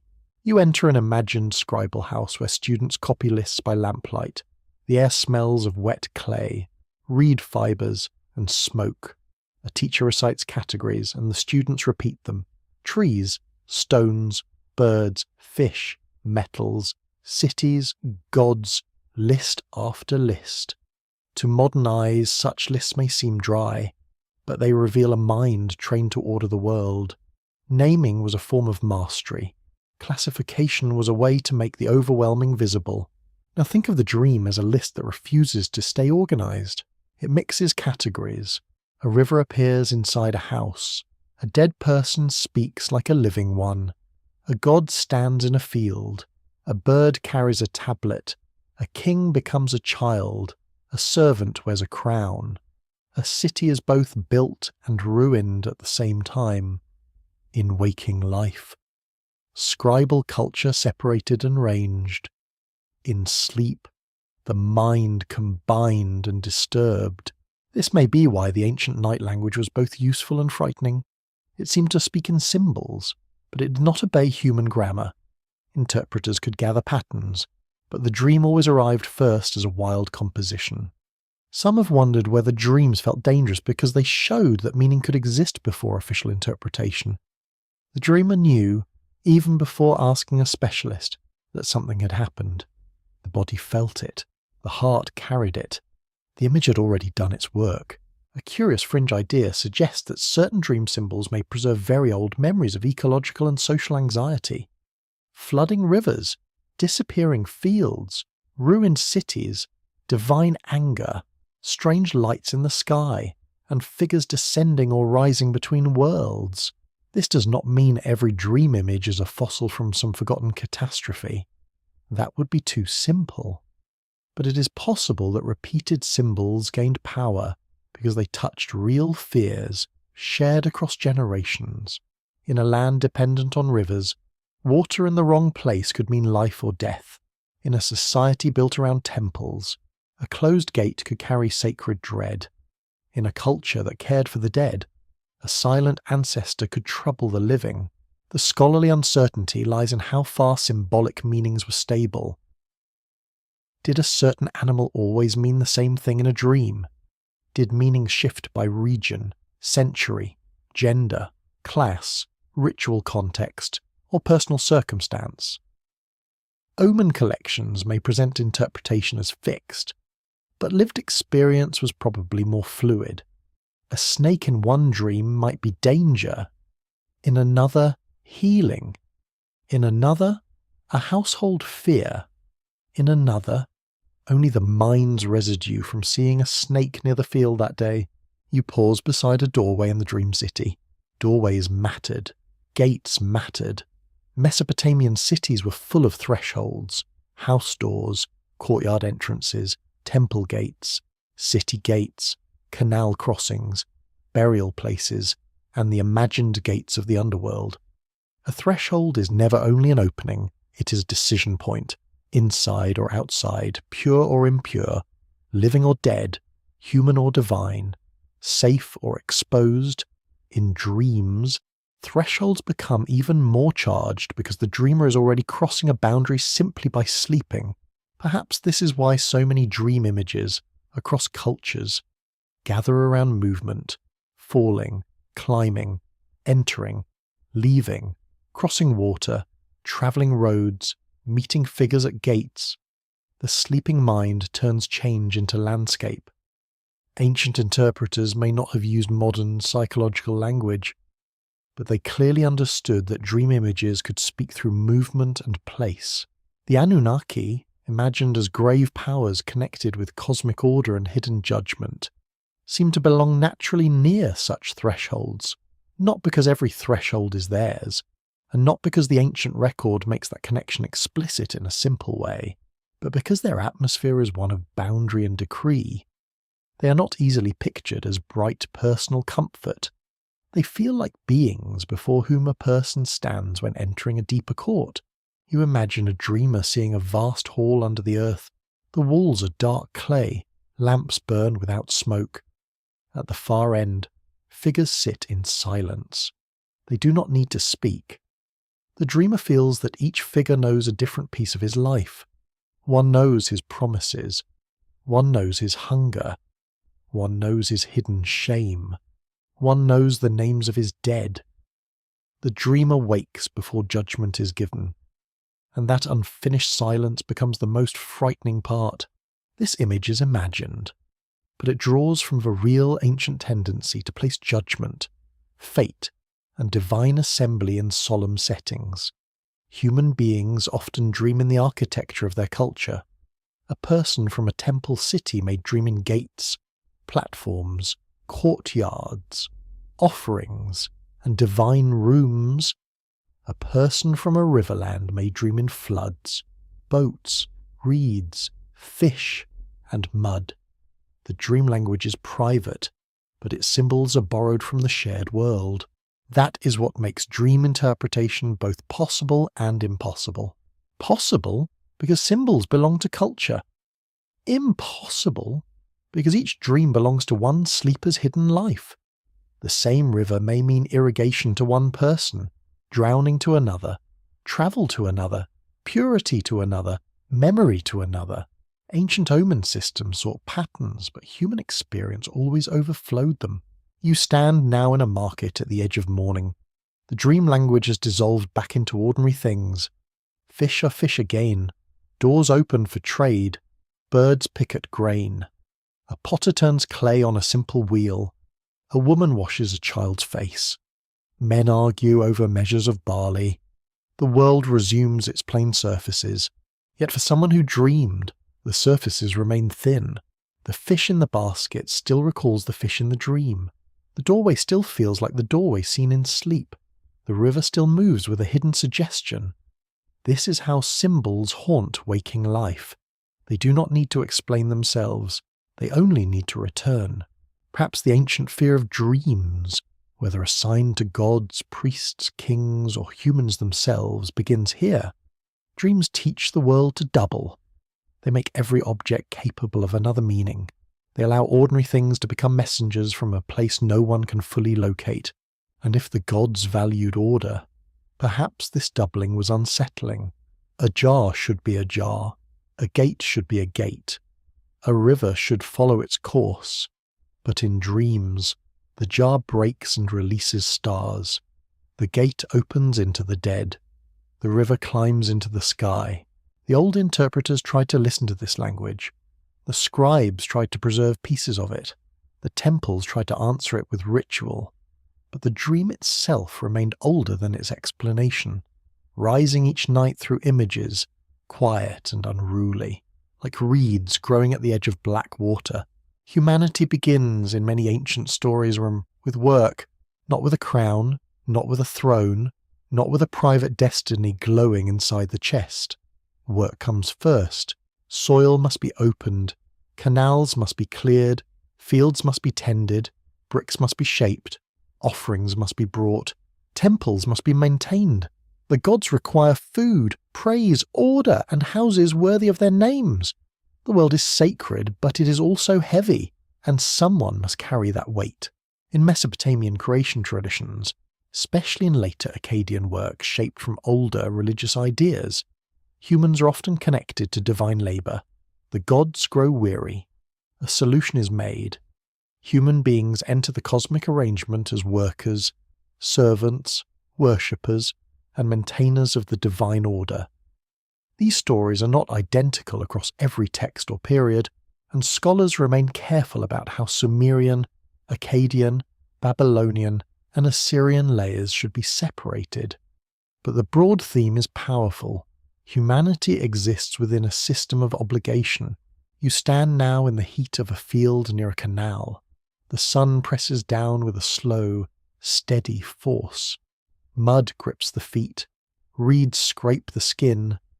A man bends to clear silt from a channel. A woman carries a basket. A child follows goats away from a green edge of grain. Farther off, the temple platform rises like a reminder that labour on earth is tied to powers above and below. The smell is damp earth, sweat, animal hide, and crushed barley.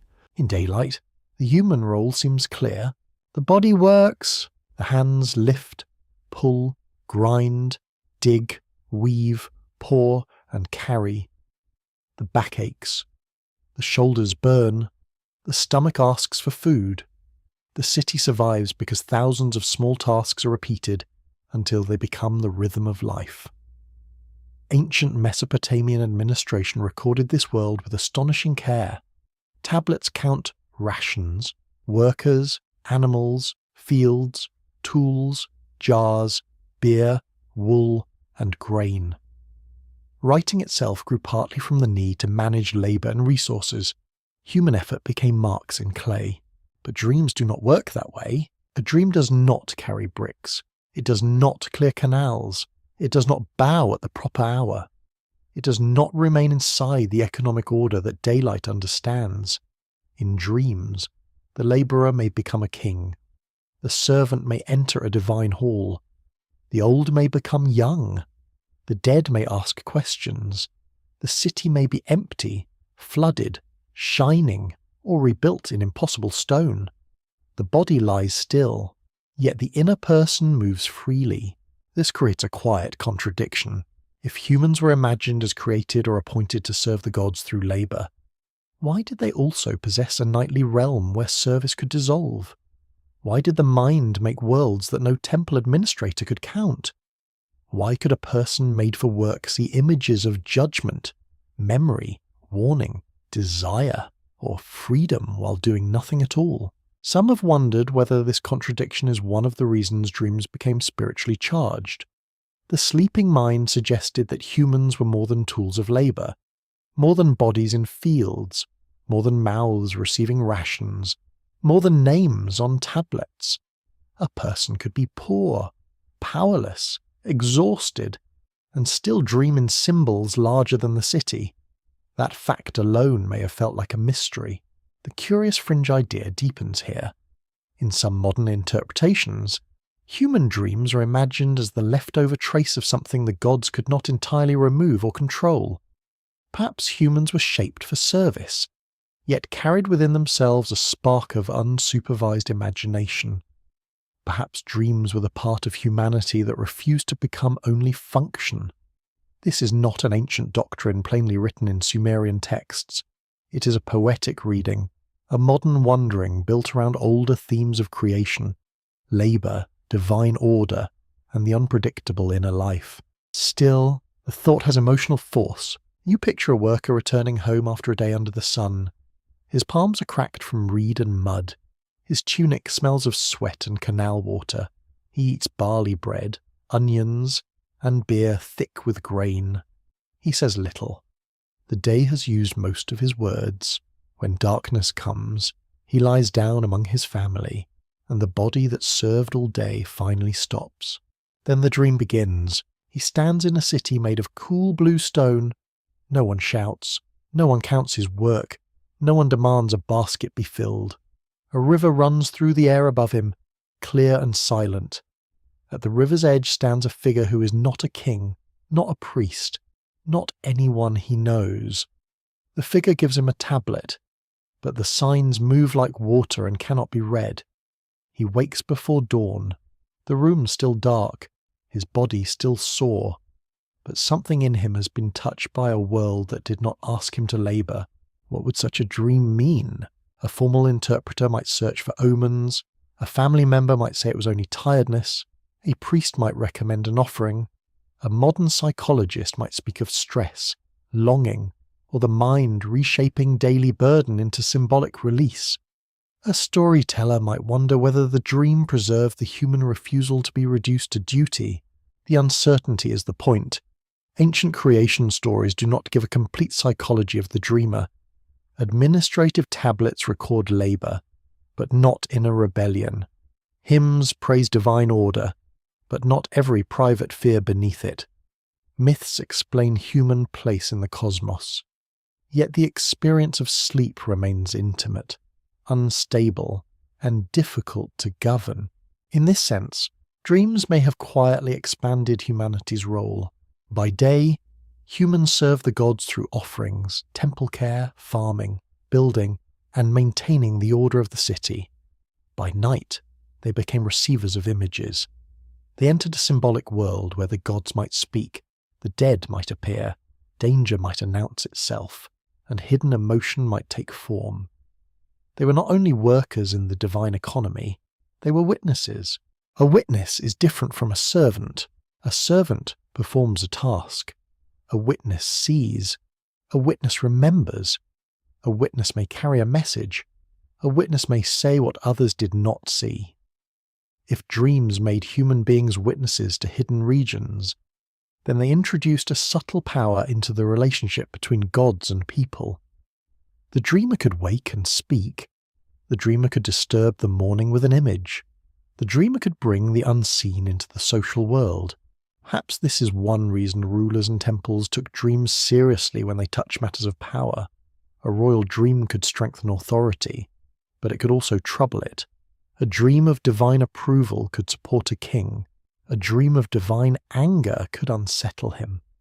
The same mechanism that made dreams useful also made them dangerous. They could be interpreted into order, but they first arrived outside order. You turn toward the city as evening falls again. The workers return in lines, carrying tools and dust on their skin. Smoke rises from ovens. Dogs nose through refuse. Children chase each other between doorways. The temple glows in the last light, solid and commanding. It seems to say that the world is arranged, that every being has a place, that heaven, earth, city, field, and underworld belong to a sacred design. Then night comes, and every person lies down with a private universe behind the eyes. This private universe may be why human beings could never be only what the tablets counted. The clay could list their rations. It could record their labor days. It could name their supervisors. It could assign them to fields, workshops, temples, boats, and storehouses. But it could not fully record the strange brightness of a dream, or the sorrow of meeting the dead, or the fear of standing before silent gods, or the freedom of walking through a city no one had built. Perhaps the Anunnaki, in the symbolic imagination, feared not human strength but human inwardness. Not because the texts say so plainly, because inwardness is the one realm where even a fragile creature can encounter something vast. The night settles over the fields. The canals darken. The last tools are set aside. Bodies rest from labour, but minds begin their hidden wandering. And in that wandering, humanity becomes more than clay, more than breath, more than service. It becomes memory looking back at the powers that shaped it. And perhaps that gaze was the beginning of the oldest unease. A king's dream does not belong only to the king. It enters the palace with him when he wakes. It follows him through corridors, past guards, scribes, cupbearers, attendants, musicians, messengers, and advisors who all understand that a ruler's private night can become a public matter by morning. If a shepherd dreams of a god, the dream may trouble a household. If a king dreams of a god, the dream may trouble a city. You stand in a palace courtyard at dawn. The stones underfoot still hold the cold of night. A servant pours water into a basin. Someone carries fresh bread toward the inner rooms. The smell of warm grain, cedar oil, wool, and dust mingles in the air. A scribe waits with a tablet ready, not because every morning begins with mystery, but because a king's words must be caught when they matter. Beyond the walls, the city wakes unaware that the ruler may have seen something in sleep. Royal dreams were powerful throughout the ancient Near East. In Mesopotamian literature and royal ideology, dreams could appear as divine communications, warnings, approvals, or moments of contact between ruler and god. The exact examples differ by period and language, but the idea is clear enough. A dream could support legitimacy. It could frame a decision as divinely guided. It could make a ruler's action feel woven into cosmic order rather than personal ambition. This does not mean every reported royal dream should be read as a literal diary entry from the sleeping king. Scholars remain cautious. Some dream accounts may preserve genuine experiences shaped by later narration. Some may be literary devices. Some may serve political theology. Some may have been composed to show that a ruler enjoyed divine favour. The uncertainty is important because palace dreams were never innocent once they entered writing. They became part of power. You imagine the ruler waking before sunrise, troubled by an image. In the dream, he climbed the steps of a temple that seemed larger than the one in his city. At the top stood a divine figure holding a measuring rod and a coiled cord, tools associated with building and sacred order. The god did not speak loudly. Perhaps he did not speak at all. He only pointed toward an unfinished foundation. When the king woke, he remembered the gesture more than the face. Such a dream could become a command to build, restore, repair, or dedicate. In Mesopotamia, kings often presented themselves as builders of temples, protectors of cults, and servants of the gods. Royal inscriptions frequently emphasized temple construction and restoration as sacred duties. A ruler did not merely rule people. He maintained the houses of divine beings. If a dream seemed to endorse such work, it could strengthen both devotion and authority. But royal dreams carried danger for the same reason. A dream that grants approval can also withdraw it. A dream that crowns can also accuse. If the gods speak in sleep, then the king is not the final source of meaning. He is a receiver. He must listen. He must interpret. He must act correctly. The dream places even the highest human figure under a higher gaze. Some have wondered whether this is why dreams of rulers often feel double-edged. They magnify kingship while reminding it of dependence. The king may stand above ordinary people, but before the gods, he becomes another sleeper. His guards cannot protect him inside the dream.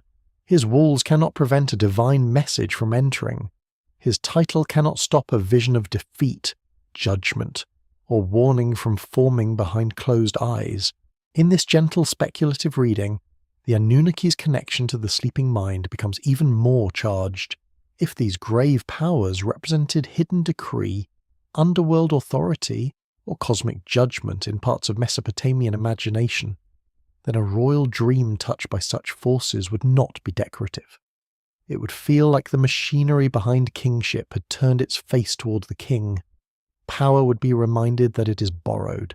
You walk through a hall where painted walls glow faintly in lamplight. The ceiling beams are dark with smoke. A bronze bowl catches a small reflection of flame. Courtiers speak quietly because morning in the palace is full of listening. A messenger waits near the door. A priest has been summoned. A scholar trained in signs may soon be asked what the dream means. The dream is no longer private. It has begun to move through rank, ritual, and interpretation. This movement transforms the dream into political matter. If the interpretation is favourable, the king may proceed with confidence. If it is ominous, rituals may be performed to avert danger. If it concerns enemies, campaigns, famine, illness, or temple obligations, the dream may influence decisions. Even when literary stylization is involved, the pattern reveals something essential. Ancient power did not exist outside the sacred sign system. It was embedded within it. A curious fringe tidbit sometimes raised by modern mystery writers is that rulers may have feared dreams because dreams could reveal a legitimacy older than kingship itself. In myths where kingship descends from heaven, human rule is not invented by humans. It is given, moved, withdrawn, and restored. If a dream could bypass palace ceremony and place a ruler directly before divine judgment, then it exposed kingship as fragile. A crown was visible. A decree was written, but the source of authority remained unseen. This idea should be held softly. There is no need to imagine every palace trembling before every dream.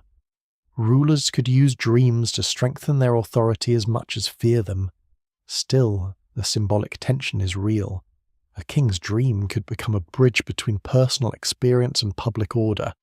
Once crossed, that bridge could carry comfort, command, warning, or dread. You picture a king listening as the interpreter speaks. The room is still. The king's hands rest on the arms of his seat. He's accustomed to being watched, but now he is also being read. The interpreter chooses words carefully. A wrong interpretation might cause panic, A flattering one might be dangerous if it ignores a genuine fear. A vague one might be safest, but useless. The dream demands language, and language in a palace can change lives. Perhaps the dream means the temple must be restored. Perhaps it means an enemy is rising. Perhaps it means the king has neglected a god. Perhaps it means nothing more than anxiety shaped by sleep. No one can prove the origin of the image. That is the old problem. The dream is powerful before it is certain. It acts on people before they know what it means. A king may wake unsettled and begin asking questions. Advisors may read his mood. Priests may recommend offerings. Scribes may record events in a way that later makes the dream appear orderly, purposeful, even inevitable. But the first moment remains hidden. A sleeping human, alone with an image. In the wider ancient world, the dream also connected kings to the past. A ruler might dream of an earlier king, a founding god, a ruined temple, or an ancient city that needed restoration. This gave dreams a historical depth.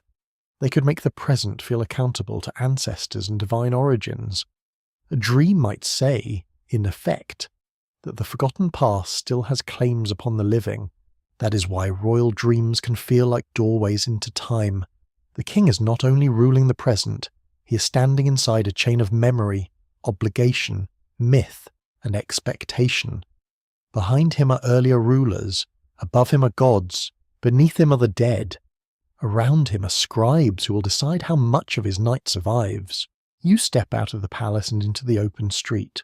The city continues with ordinary life. Bakers slap dough against oven walls. Donkeys complain under loads. Merchants arrange goods. Children carry water. A woman washes a threshold. Most people will never know what the king dreamed, unless the dream becomes action. A temple rebuilt, a ritual proclaimed, a campaign delayed, an inscription carved. This is the strange power of sleep in a royal world. A private image can become public stone, and yet, the king remains human. He still wakes with a dry throat. He still forgets parts of the dream. He still wonders whether the silent figure meant blessing or accusation. He still must ask others to interpret what came to him alone. Perhaps this is why dreams, in the ancient imagination, could humble even power. They showed that no rank exempted a person from the night. The king might command armies, but not his own sleeping visions.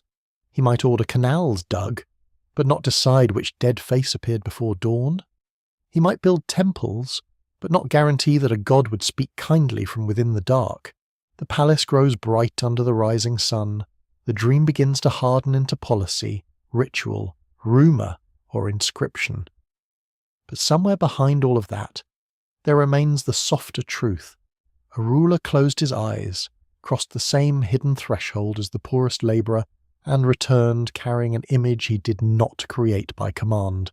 In that moment, kingship itself seemed to sleep under the gaze of powers older than crowns. There is a kingdom no ruler can patrol.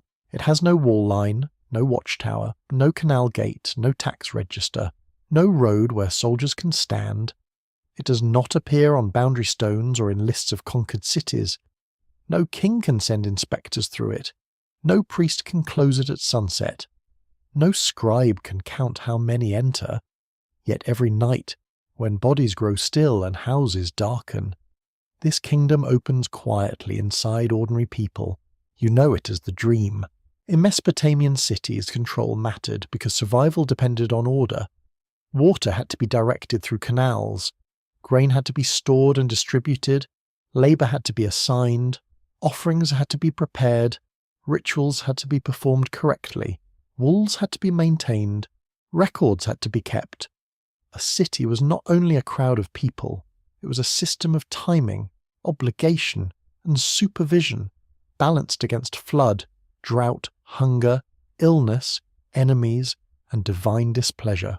You stand on a city wall at twilight. The mud brick beneath your hand is rough, dry, and still warm from the sun.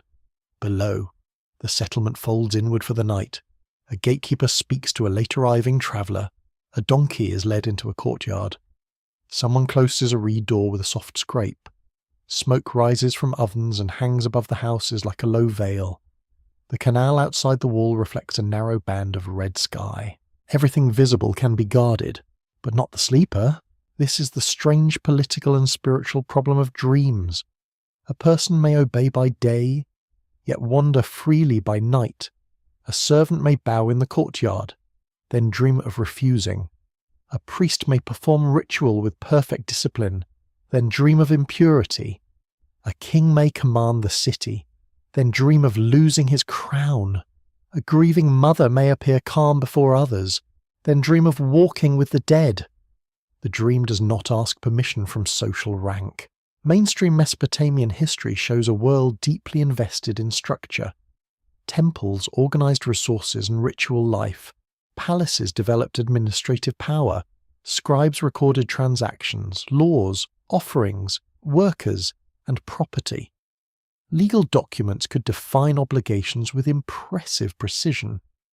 Yet no archive could document every inward image.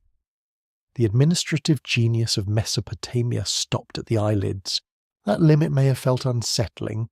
Some have wondered whether dreams were feared because they revealed a private freedom inside a controlled world. Not freedom in the modern political sense, and not rebellion in every dream, but a freedom of image. In sleep, a person might enter spaces denied in waking life. Palace halls, divine courts, distant lands, dead households, forbidden rooms, lost cities, or impossible gardens.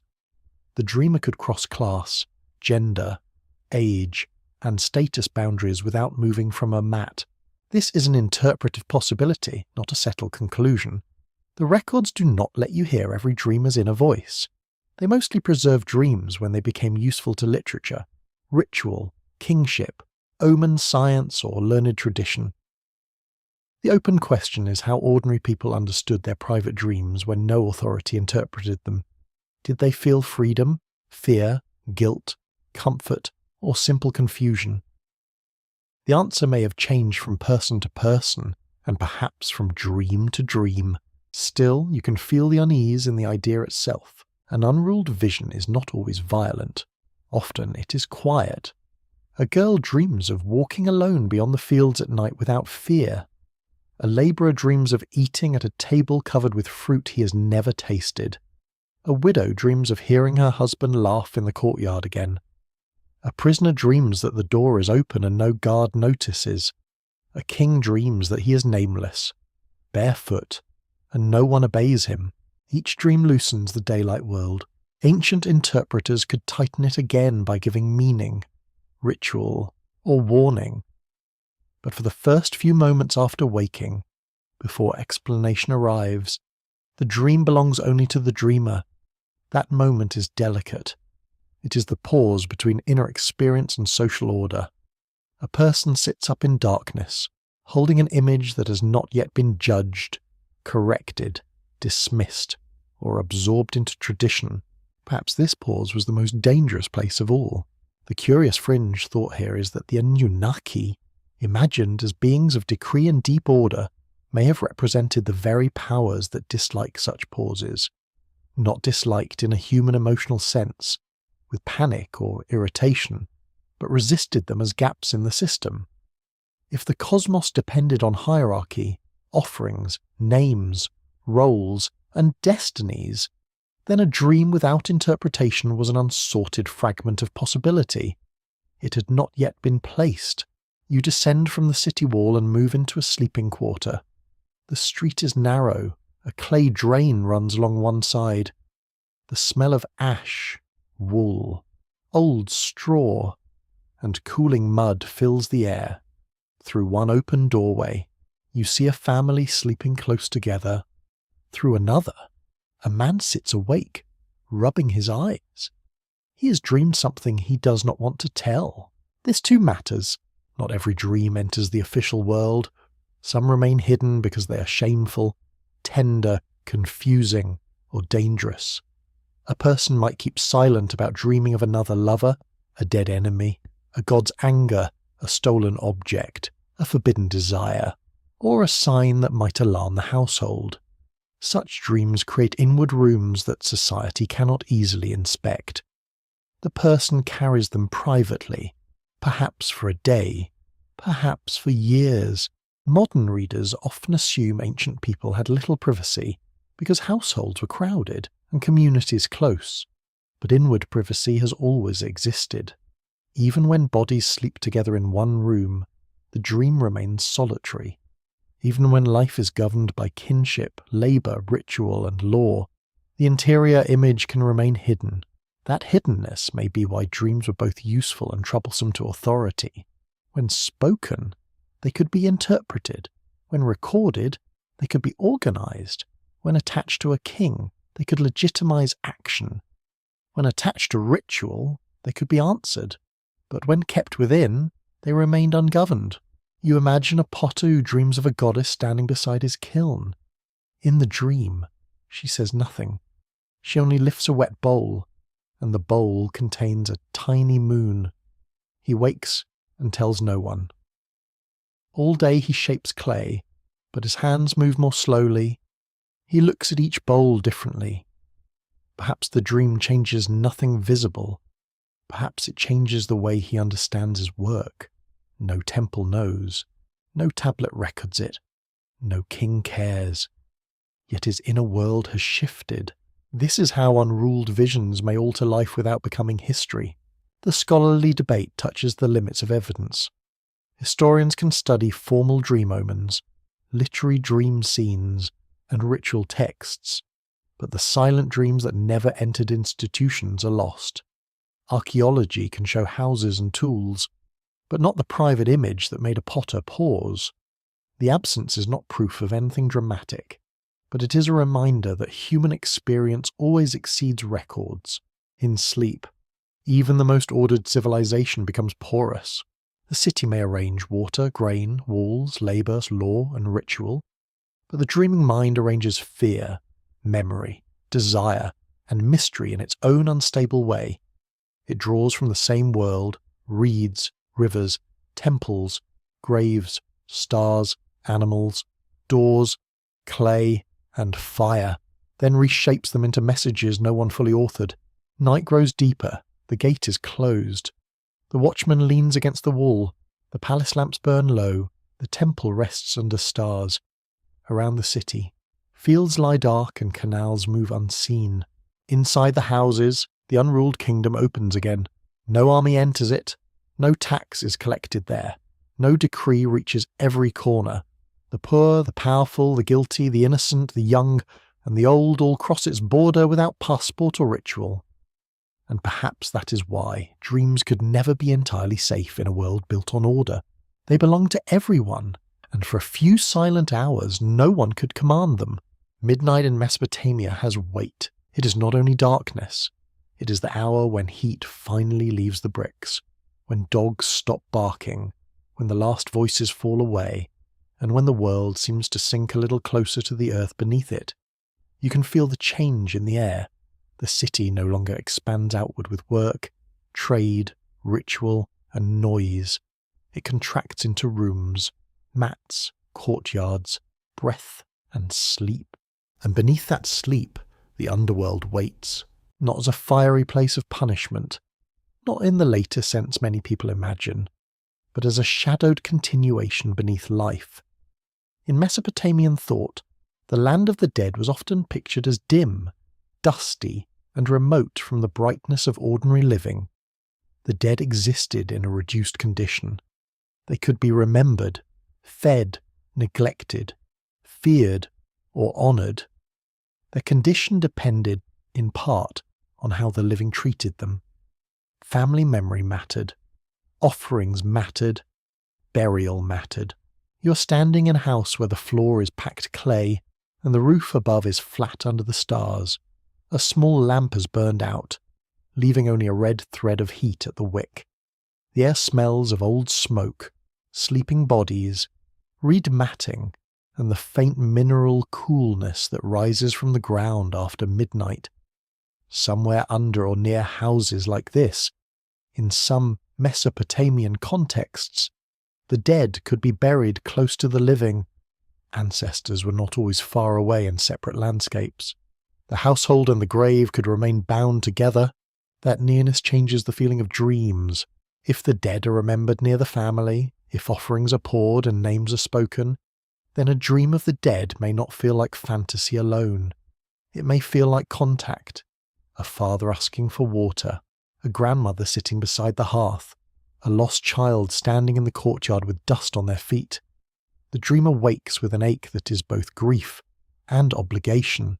The Anunnaki belong to this lower atmosphere in many later imaginings because they are often associated with the underworld, the great gods below, or the solemn powers of judgment and fate.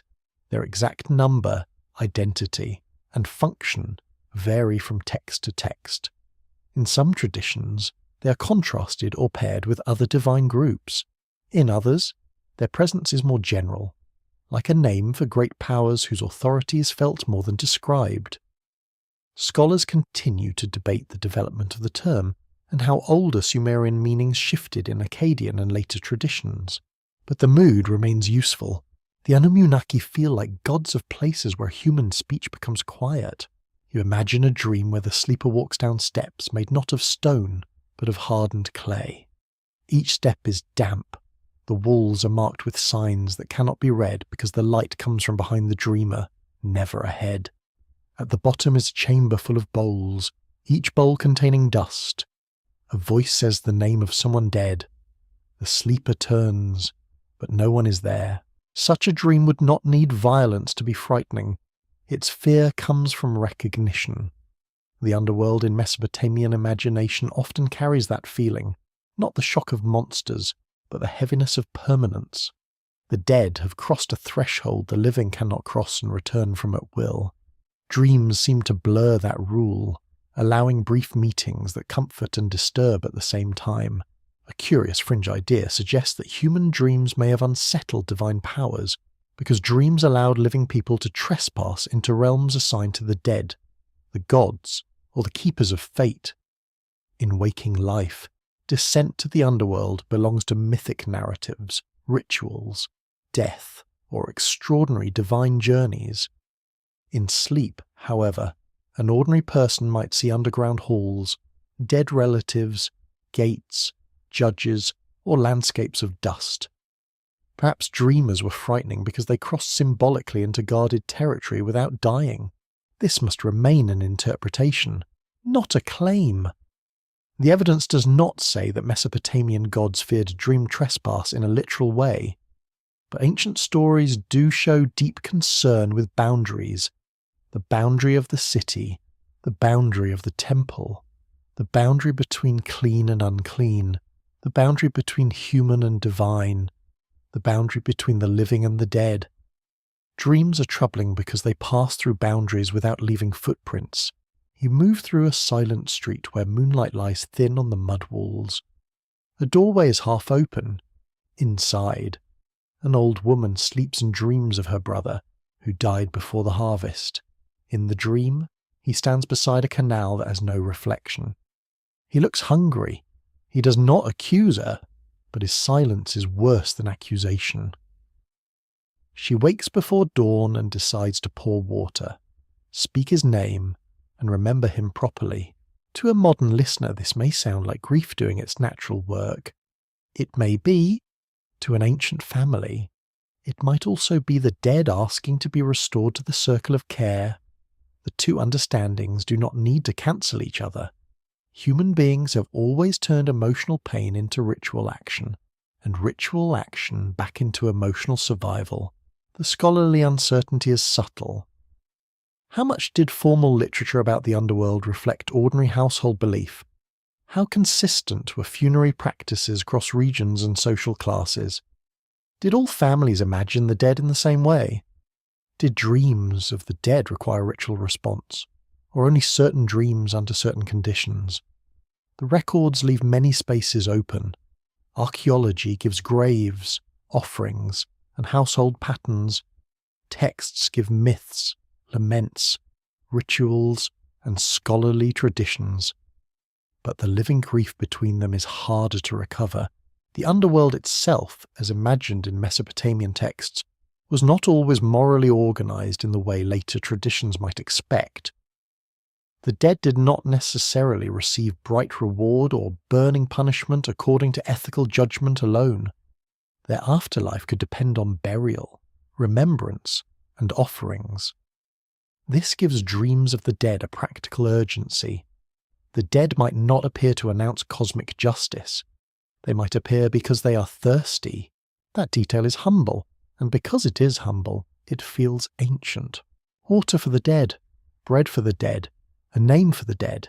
These are not grand theological abstractions. They are household acts. A living hand pours, a living mouth speaks, a living memory keeps the absent from becoming entirely lost. Dreams become one of the ways absence asks to be noticed. And what of the Anunnaki in this dim chamber of thought? Perhaps they are less like intruders into the dream and more like the weight behind it. They represent, in one possible reading, the authority of the lower world, the order that receives every human life eventually. If a dream brings the dead near, then the dream also brings near the powers under whose shadow the dead exist. The sleeper may not see the Anunnaki, but may feel the kind of solemn pressure their name suggests. You stand now beside a canal at the hour when night begins to loosen. The water is dark and the banks are cold under your hand. Reeds whisper against each other. The stars seem lower, as if the sky itself is listening to the ground. In that moment, sleep and death resemble one another not because they are the same, but because both remove a person from ordinary conversation. Both make the body still. Both send the living into uncertainty. The dreamer returns, the dead do not. That difference may be why dreams were so powerful. They offered a reversible descent. For a little while, a person could enter the dark, meet what was lost, see what was hidden, and come back breathing. No wonder such an experience needed interpretation. No wonder it could comfort, frighten, or demand ritual care. No wonder later minds could imagine even great powers watching it with unease. The city is still sleeping. The roofs are pale now with the first hint of morning. A woman wakes and remembers a face. A man wakes and forgets a voice. A child wakes crying from a place no adult can see. Somewhere, water is poured for the dead. Somewhere, a dream is kept secret because it feels too close to the grave. And below the waking world, the old silence remains. Dust, names, offerings, gates, and the unseen court of powers who do not need to speak loudly, because every living person is already walking slowly toward them. Flood stories do not begin with water. They begin with warning. Before the river rises, before the walls collapse, before the fields disappear beneath brown currents, someone receives a sign, a voice in a dream, a message through a wall, a god speaking indirectly because the world of humans is about to be erased, remade, or remembered differently. In Mesopotamian flood traditions, catastrophe is not only an event of nature, it is also an event of knowledge. Someone knows before others know. Someone hears what others cannot hear. Someone carries the warning across the edge of destruction. You stand on low ground near the rivers, where the soil is dark and fertile because water has fed it and threatened it for generations. The air smells of wet clay, fish, reeds, and the sour trace of old flood mud. Canals shine under a pale sky. Farmers watch water levels with the attention of people who understand that life depends on a narrow balance. Too little water, and the fields fail. Too much, and the same blessing becomes ruin. In southern Mesopotamia, flooding was not an abstract fear. Rivers shaped everything. They fed agriculture, moved boats, filled canals, left silt, shifted courses, and sometimes destroyed what people had built. Archaeologists have found evidence of flood deposits at some ancient sites, though not one single flood layer that neatly explains every myth. Scholars continue to debate how local flood experiences, river behaviour, cultural memory, and literary theology came together in the famous flood stories. The evidence is real, but the interpretation remains layered. The ancient flood was remembered in Sumerian and Akkadian traditions through different versions and later forms. Names change, details shift. In some accounts, a chosen human is warned and preserves life through a boat. The story appears in the Sumerian flood story, in the Atrahasis tradition, and in the Epic of Gilgamesh. Though each version carries its own shape and purpose, these are not simply disaster reports. They are reflections on divine decision, human noise, mortality, survival, and the fragile mercy of being told in time. What matters for dreams is the warning. A warning crosses a boundary before the flood does. It moves from divine knowledge into human action. Sometimes it arrives in strange, indirect form, as if the gods themselves must obey rules about what can be revealed. In the Atrahasis tradition, the god Ea, associated with wisdom and deep waters, warns the human hero in a cunning manner, speaking through a wall rather than openly defying the divine assembly. The image is haunting. Knowledge does not always come face to face, it seeps through a barrier. A curious fringe reading has wondered whether flood myths preserve the oldest fear attached to dreams, the fear that human beings might receive advanced knowledge of events that even divine authorities wish to conceal. If a dream, omen, or hidden message could reveal danger before official permission was given, then the human mind became a leak in the sealed house of fate. This is not a settled scholarly conclusion. It is an imaginative interpretation of an ancient pattern. Catastrophe, secrecy, warning, survival. You can imagine a sleeper before the flood. The night is heavy and airless. The reeds do not move. Animals are restless in their pens. The dreamer sees a wall sweating water. He hears a voice behind it, muffled but urgent. He sees a boat before he knows why a boat matters. He sees black clouds massing over a city that still believes morning will be ordinary. When he wakes, the room is dry, and yet his hands feel wet. Such a dream! If spoken, it could sound mad until the sky changed. This is the power of warning dreams in many cultures. They're useless if ignored, terrifying if believed too soon, and sacred if the danger arrives. Ancient people lived close to environmental uncertainty, so a story in which someone receives warning before disaster would have carried deep emotional force. It gave meaning to survival. It suggested that destruction was not random, or at least not entirely unreadable. Someone had been told, someone had listened, yet the scholarly uncertainty remains. Did these flood traditions arise from memories of actual regional floods, from theological storytelling, from inherited myths reshaped over centuries, or from a mixture of all these things? Most careful approaches allow for mixture. Mesopotamian literature often transforms lived realities into cosmic drama. A real river can become divine judgment. A real boat can become sacred preservation. A real fear drowning fields can become a story about the gods reconsidering humanity. In this way, floods and dreams resemble each other. Both are overwhelming, both cross boundaries, both leave fragments behind. A flood deposits silt, broken pottery, displaced walls, bones, seeds, and silence. A dream deposits images, moods, warnings, fears, and questions. Afterward, people interpret what remains. They ask why it came, what it meant, who sent it, and what must be done so it does not return. You walk through a city after the waters have withdrawn. The mud is thick and cracked on top, soft underneath. Reed mats cling to walls. Storage jars lie broken. A dead fish dries in a doorway. The smell is harsh. Rot, wet brick, stagnant water, smoke from clean-up fires. People move slowly, carrying what can be saved. A child finds a tablet half buried in silt and does not know whether its words matter anymore. In a world like this, survival itself becomes a memory problem. Who will remember what was lost? Who will say which god warned, which god judged, which human listened?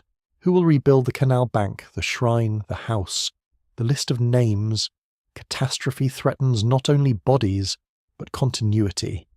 The flood tries to erase the lines between before and after. Stories restore them. Perhaps this is why the flood warning feels so close to dream logic. It arrives before evidence. It asks trust before proof. It demands action while others sleep. The warned person becomes lonely, as dreamers often are lonely, carrying knowledge not yet shared by the waking world. The Anunnaki, in a speculative reading, belong to the assembly side of this drama. They are the grave powers of decision, the unseen authorities among whom fate is discussed, punishment considered, boundaries drawn. If human dreams or hidden warnings can slip past the full control of such powers, then fear enters the mythic system. Not fear as panic, but fear as loss of perfect containment. The decree is made, yet someone hears. The flood is planned, yet someone prepares. Still, the old stories do not make this simple. Divine powers disagree. Some destroy, some protect, some regret, some warn indirectly. Mesopotamian mythology is not a flat battle between cruel gods and innocent humans. It is a complicated world of hierarchy, need, anger, compassion, noise, fatigue, wisdom, and survival. That complexity is part of its endurance. You stand now at dusk near the rebuilt edge of a canal. The flood has become memory. People speak of waterlines on walls, lost animals, fields ruined, relatives gone, strange signs seen before the rain.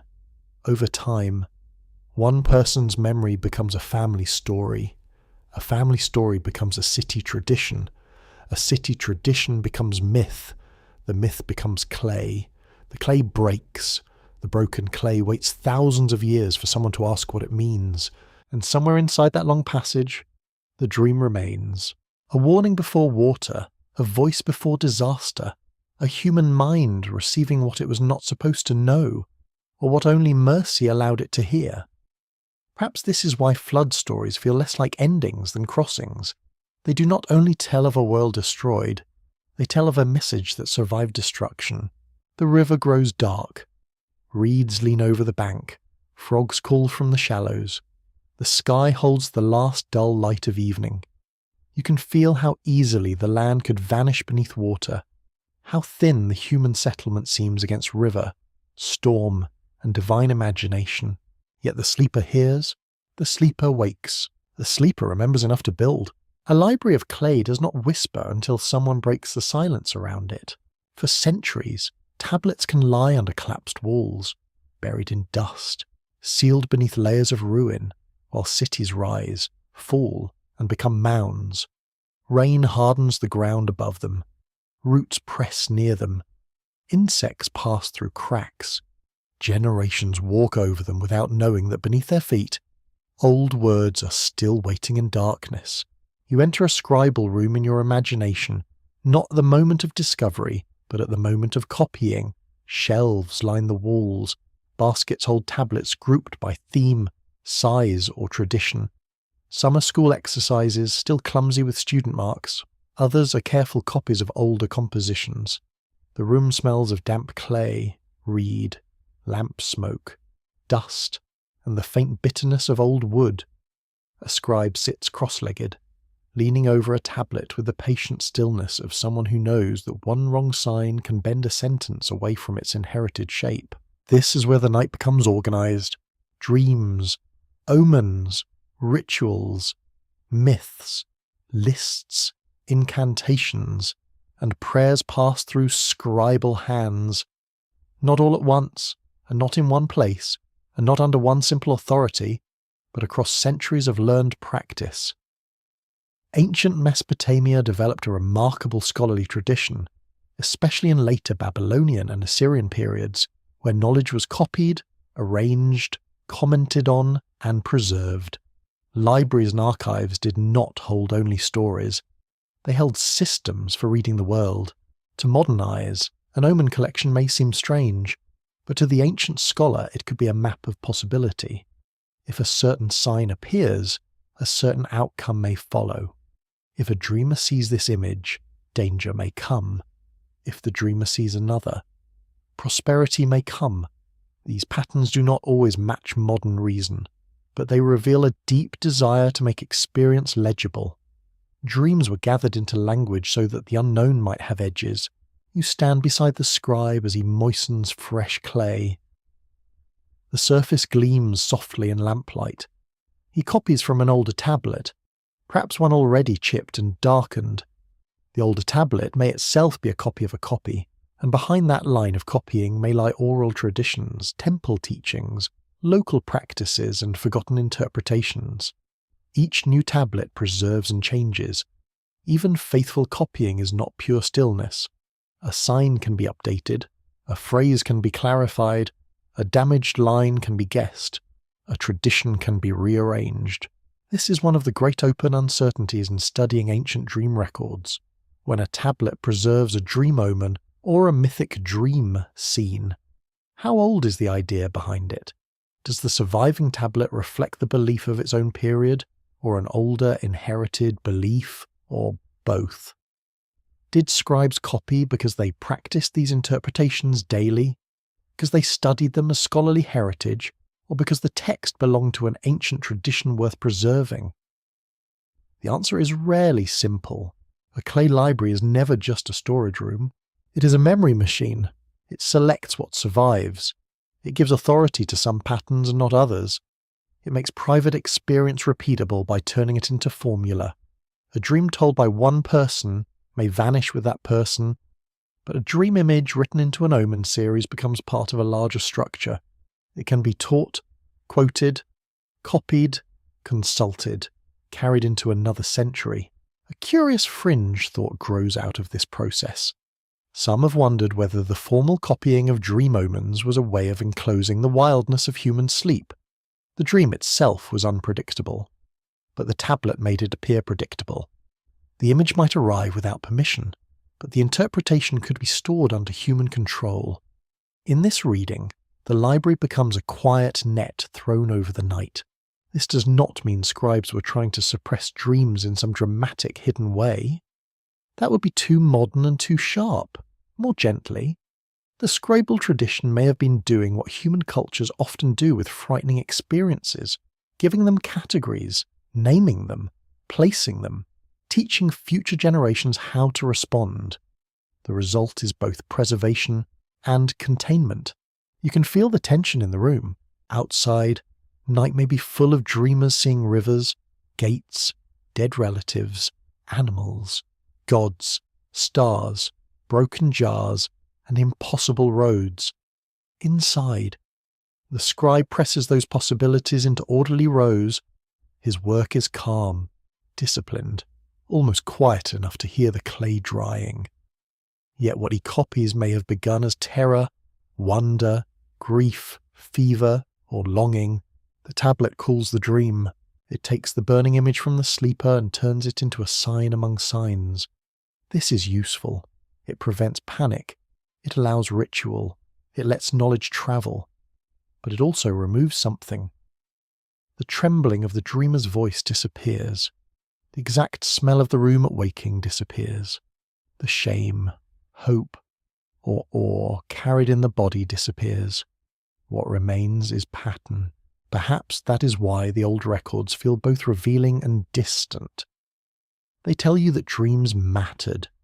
They show that dream images could be interpreted. They place sleep within a learned system. But they also hide the living dream behind scholarly form. They give you the skeleton of meaning, not always the breadth.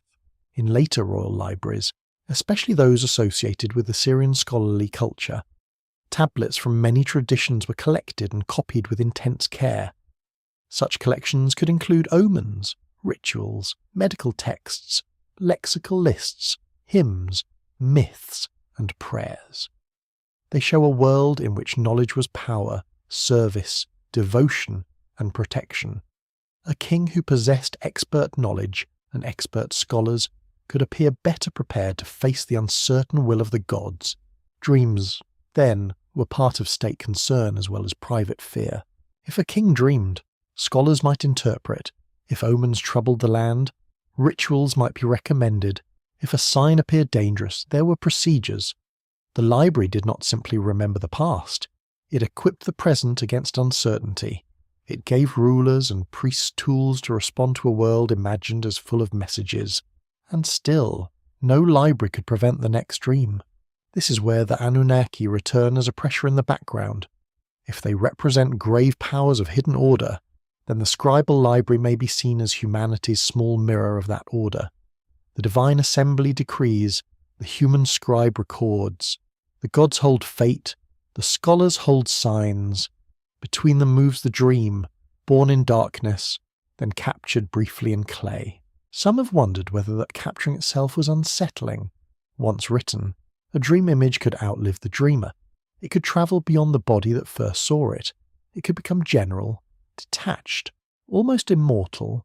Human sleep, which seems fragile and fleeting, could enter the archive and remain there for thousands of years. In that sense, dreams escape not only control, but death. The scribe sets one finished tablet aside and reaches for another lump of clay. His hands are marked with fine dust. His eyes are tired. Perhaps he believes every line matters because old knowledge protects the land. Perhaps he is simply fulfilling his training. Perhaps he feels reverence for traditions whose origins he no longer knows. Perhaps he never imagines that long after his city is gone. Strangers will read his marks and wonder what kind of night gave birth to them. The lamp lowers. The room grows close and smoky. On the shelves, tablets wait like sleeping animals. Some contain accounts. Some contain hymns. Some contain omens. Some preserve names of gods whose worship has faded into scholarly memory. Somewhere among them may be a line about a dream image that once terrified a person before dawn. The library keeps it. Not fully, never fully, but enough. Enough for you to sense a civilization trying to listen to the invisible.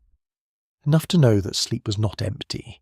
Enough to imagine that ancient scholars, in their clay rooms, were not only copying signs, they were building a fragile wall against the unknown, one tablet at a time. Outside, the night continues without asking permission. Inside, the clay remembers what it can. Fear does not always rise from below. Sometimes it is lifted upward. A person feels dread in the body first, tightness in the chest, a dry mouth, a restless glance toward the doorway, a sudden stillness after hearing a sound at night.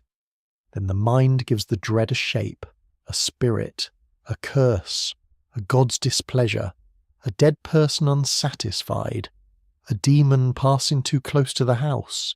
In ancient Mesopotamia, fear was rarely left as a nameless feeling. It was drawn into a world full of powers. You are inside a small house near the edge of a city. The night is thick but not silent. A baby breathes unevenly in sleep. A goat shifts in the courtyard.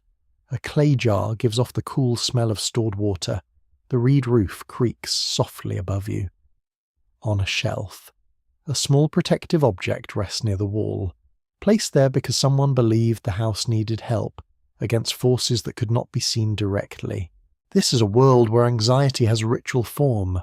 Mesopotamians developed prayers, incantations, amulets, purification rites, and protective figures to address illness, nightmares, bad omens, and unseen harm.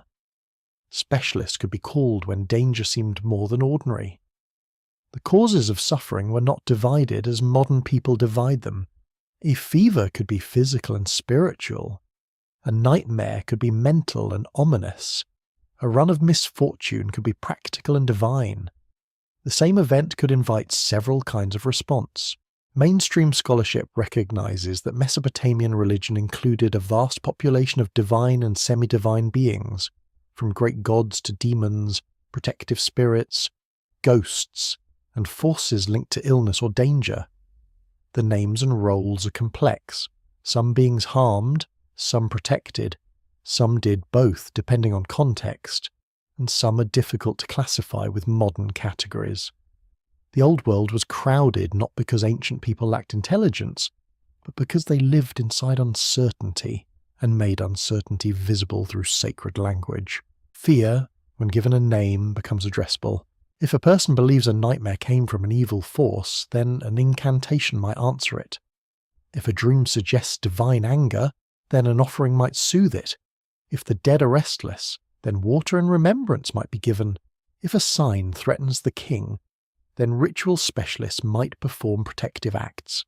In this sense, the unseen world did not only frighten people, it gave them a way to act. You imagine a child waking from a nightmare in the dark. The child has seen a tall figure standing at the foot of the sleeping mat. No face, only a shape, larger than the doorway. The child cries out. The mother wakes and gathers the child close. She feels the small body shaking. She whispers words. Perhaps a prayer, perhaps a household charm, perhaps only comfort. To the child, the figure was real enough. To the mother, it may be a dream, an omen, a passing spirit, or simply the mind of a frightened child. Her response does not need one explanation. It needs tenderness and protection. This blending of care and fear is one of the oldest human patterns. The curious fringe idea here is that some gods may have grown from magnified human fears, not invented casually, not made up in the shallow sense, but shaped from repeated emotional encounters with helplessness. Fear of flood becomes a divine anger. Fear of disease becomes a demon. Fear of death becomes a lower world. Fear of judgment becomes a council of grave powers. Fear of dreams becomes a sense that someone, somewhere, is watching the sleeper from behind the visible world. If so, the Anunnaki may be understood, in one interpretive layer, as divine forms of deep human awe before systems no individual could control. Fate, death, authority, the hidden judgment beneath events. Their fearsome quality may reveal less about what gods literally felt, and more about what humans felt when imagining the powers that governed them. To say the Anunnaki feared human dreams may be another way of saying that humans feared the possibility that their own dreams touched regions belonging to the highest and lowest powers. This is not a rejection of ancient belief. It is a careful modern reading of how myth can carry emotion. Scholars often debate how to balance religious, literary, psychological, and social interpretations of ancient texts. If a myth describes gods decreeing destiny, should it be read as theology, political symbolism, ritual memory, literary art, or a reflection of human anxiety about power? Often, the safest answer is that it may be several of these at once. Ancient stories survived because they could hold more than one meaning without breaking. You step into a temple courtyard in the hour before dawn. The paving is cool underfoot. A priest has begun preparations. Water is poured. Hands are washed. A vessel is placed. Words will be spoken in a sequence learned from others. The ritual does not remove uncertainty from the universe, but it gives uncertainty a path through which it can be approached. Fear is not allowed to remain shapeless. It is brought into order through gesture, material, and speech. Dream fear worked in a similar way. A nightmare without interpretation can expand until it fills the whole day. A nightmare named as a warning, answered by ritual, or softened by prayer becomes part of a known structure. The person may still feel afraid, but the fear is no longer alone. It has been placed inside a story shared by others. This is why the idea of gods inside human fear is not small. It suggests that divine worlds are not only above human life, but also woven through the ways humans survive emotionally. When people face hunger, death, illness, political danger, childbirth, betrayal, or strange dreams, they reach for forms larger than themselves. Those forms become stories, rituals, names, images, and eventually tablets. The tablets then preserve the names after the first fear is gone. A demon once invoked against illness becomes a subject of scholarly study. A god once approached with trembling becomes a translated name in a museum catalogue. A dream omen once used to calm or alarm someone becomes a line in an academic edition. The living urgency fades, but not completely. If you listen gently, you can still feel it beneath the signs. You return to the child from the nightmare. Morning comes, the tall figure is gone, the room smells of bread and smoke. Light enters through the doorway. The mother may laugh softly now and tell the child not to fear, or she may remain uneasy and decide to make a small offering, or she may mention the dream to someone older, someone known to remember traditional signs. The dream has left no mark on the wall, but it has changed the household's feeling. This is how invisible things become social. They pass from body to word, from word to action, from action to memory. The dream figure may never have existed outside the child's mind, yet the response to it exists in the world. A prayer is spoken, a lamp is lit, a hand is placed on the child's hair, fear becomes care. Perhaps ancient divine fear, if imagined at all, should be understood through this human mirror. The gods in myth may fear what humans fear: disorder, forgetting, trespass, loss of control, the crossing of forbidden lines. Or humans may place their own fears into gods because the feeling is too large to hold alone. A god's fear is a human fear made cosmic. But dreams complicate this exchange. A dream can make the human feel small before gods, yet it can also make gods appear inside the human mind. The divine arrives not in a temple built by many hands, but in a private image. The underworld opens not in a grave, but beneath sleep. The council of powers sits not only beyond the sky or below the earth, but in the dark theatre behind closed eyes. That is unsettling because it reverses the direction of sacred space. You do not always climb to the gods. Sometimes they arise in you. The air grows lighter.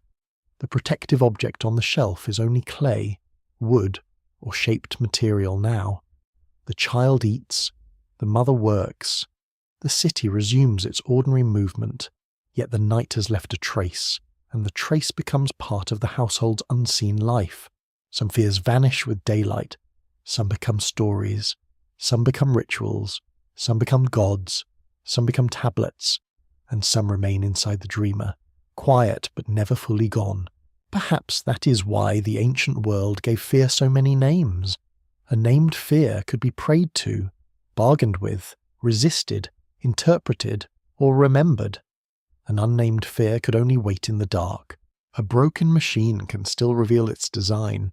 You see it not as metal and wheels, but as fragments of clay, myth, ritual, kingship, labour, death, and dream. Each piece lies apart from the others at first. A tablet naming gods, a list of kings before a flood, a story of human creation through divine need, a ritual against an evil omen, a dream image interpreted by a scholar, a burial offering poured for the dead, a temple account counting grain. None of these pieces alone explains the whole ancient world, but when you place them near each other, a pattern begins to breathe. You're standing in an old workroom at night, where the floor is covered with objects brought in from different places. A broken jar, a reed stylus, a seal impression, a clay tablet with damaged signs, a fragment of brick stamped with a royal name, a small bowl used in ritual, a piece of charred wood, a bead from a grave. The lamp is low, and every object throws a small shadow. Nothing is complete, yet everything belongs to the same vanished system of life. Ancient Mesopotamian civilization was not one simple thing. It unfolded across many centuries, languages, cities, dynasties, and religious changes. Sumerian traditions influenced Akkadian, Babylonian, and Assyrian worlds. Gods rose in prominence, shifted roles, merged with other figures, or were understood differently by later scribes. Political power moved from city to city. Writing changed. Ritual traditions grew more elaborate. Yet certain deep concerns remained. How the cosmos was ordered, why humans existed, how kingship was justified, how disasters were explained, how the dead were cared for, and how signs from the unseen should be read. This is the machine you begin to reconstruct. At one edge is creation. Human beings are shaped or appointed within a world that already has divine labour, divine hierarchy, and divine need. The stories vary, but the human place is often tied to service, worship, work, and maintenance of sacred order. People do not stand outside the cosmos, they are placed inside its obligations. At another edge is kingship. Kingship descends, moves, breaks, returns. Cities rise under divine favour and fall under divine anger, military pressure, economic strain, or environmental stress. The king is powerful, but not independent. He must build, restore, offer, judge, and receive signs. His authority is earthly, yet it leans on heaven and the deep past. At another edge is death.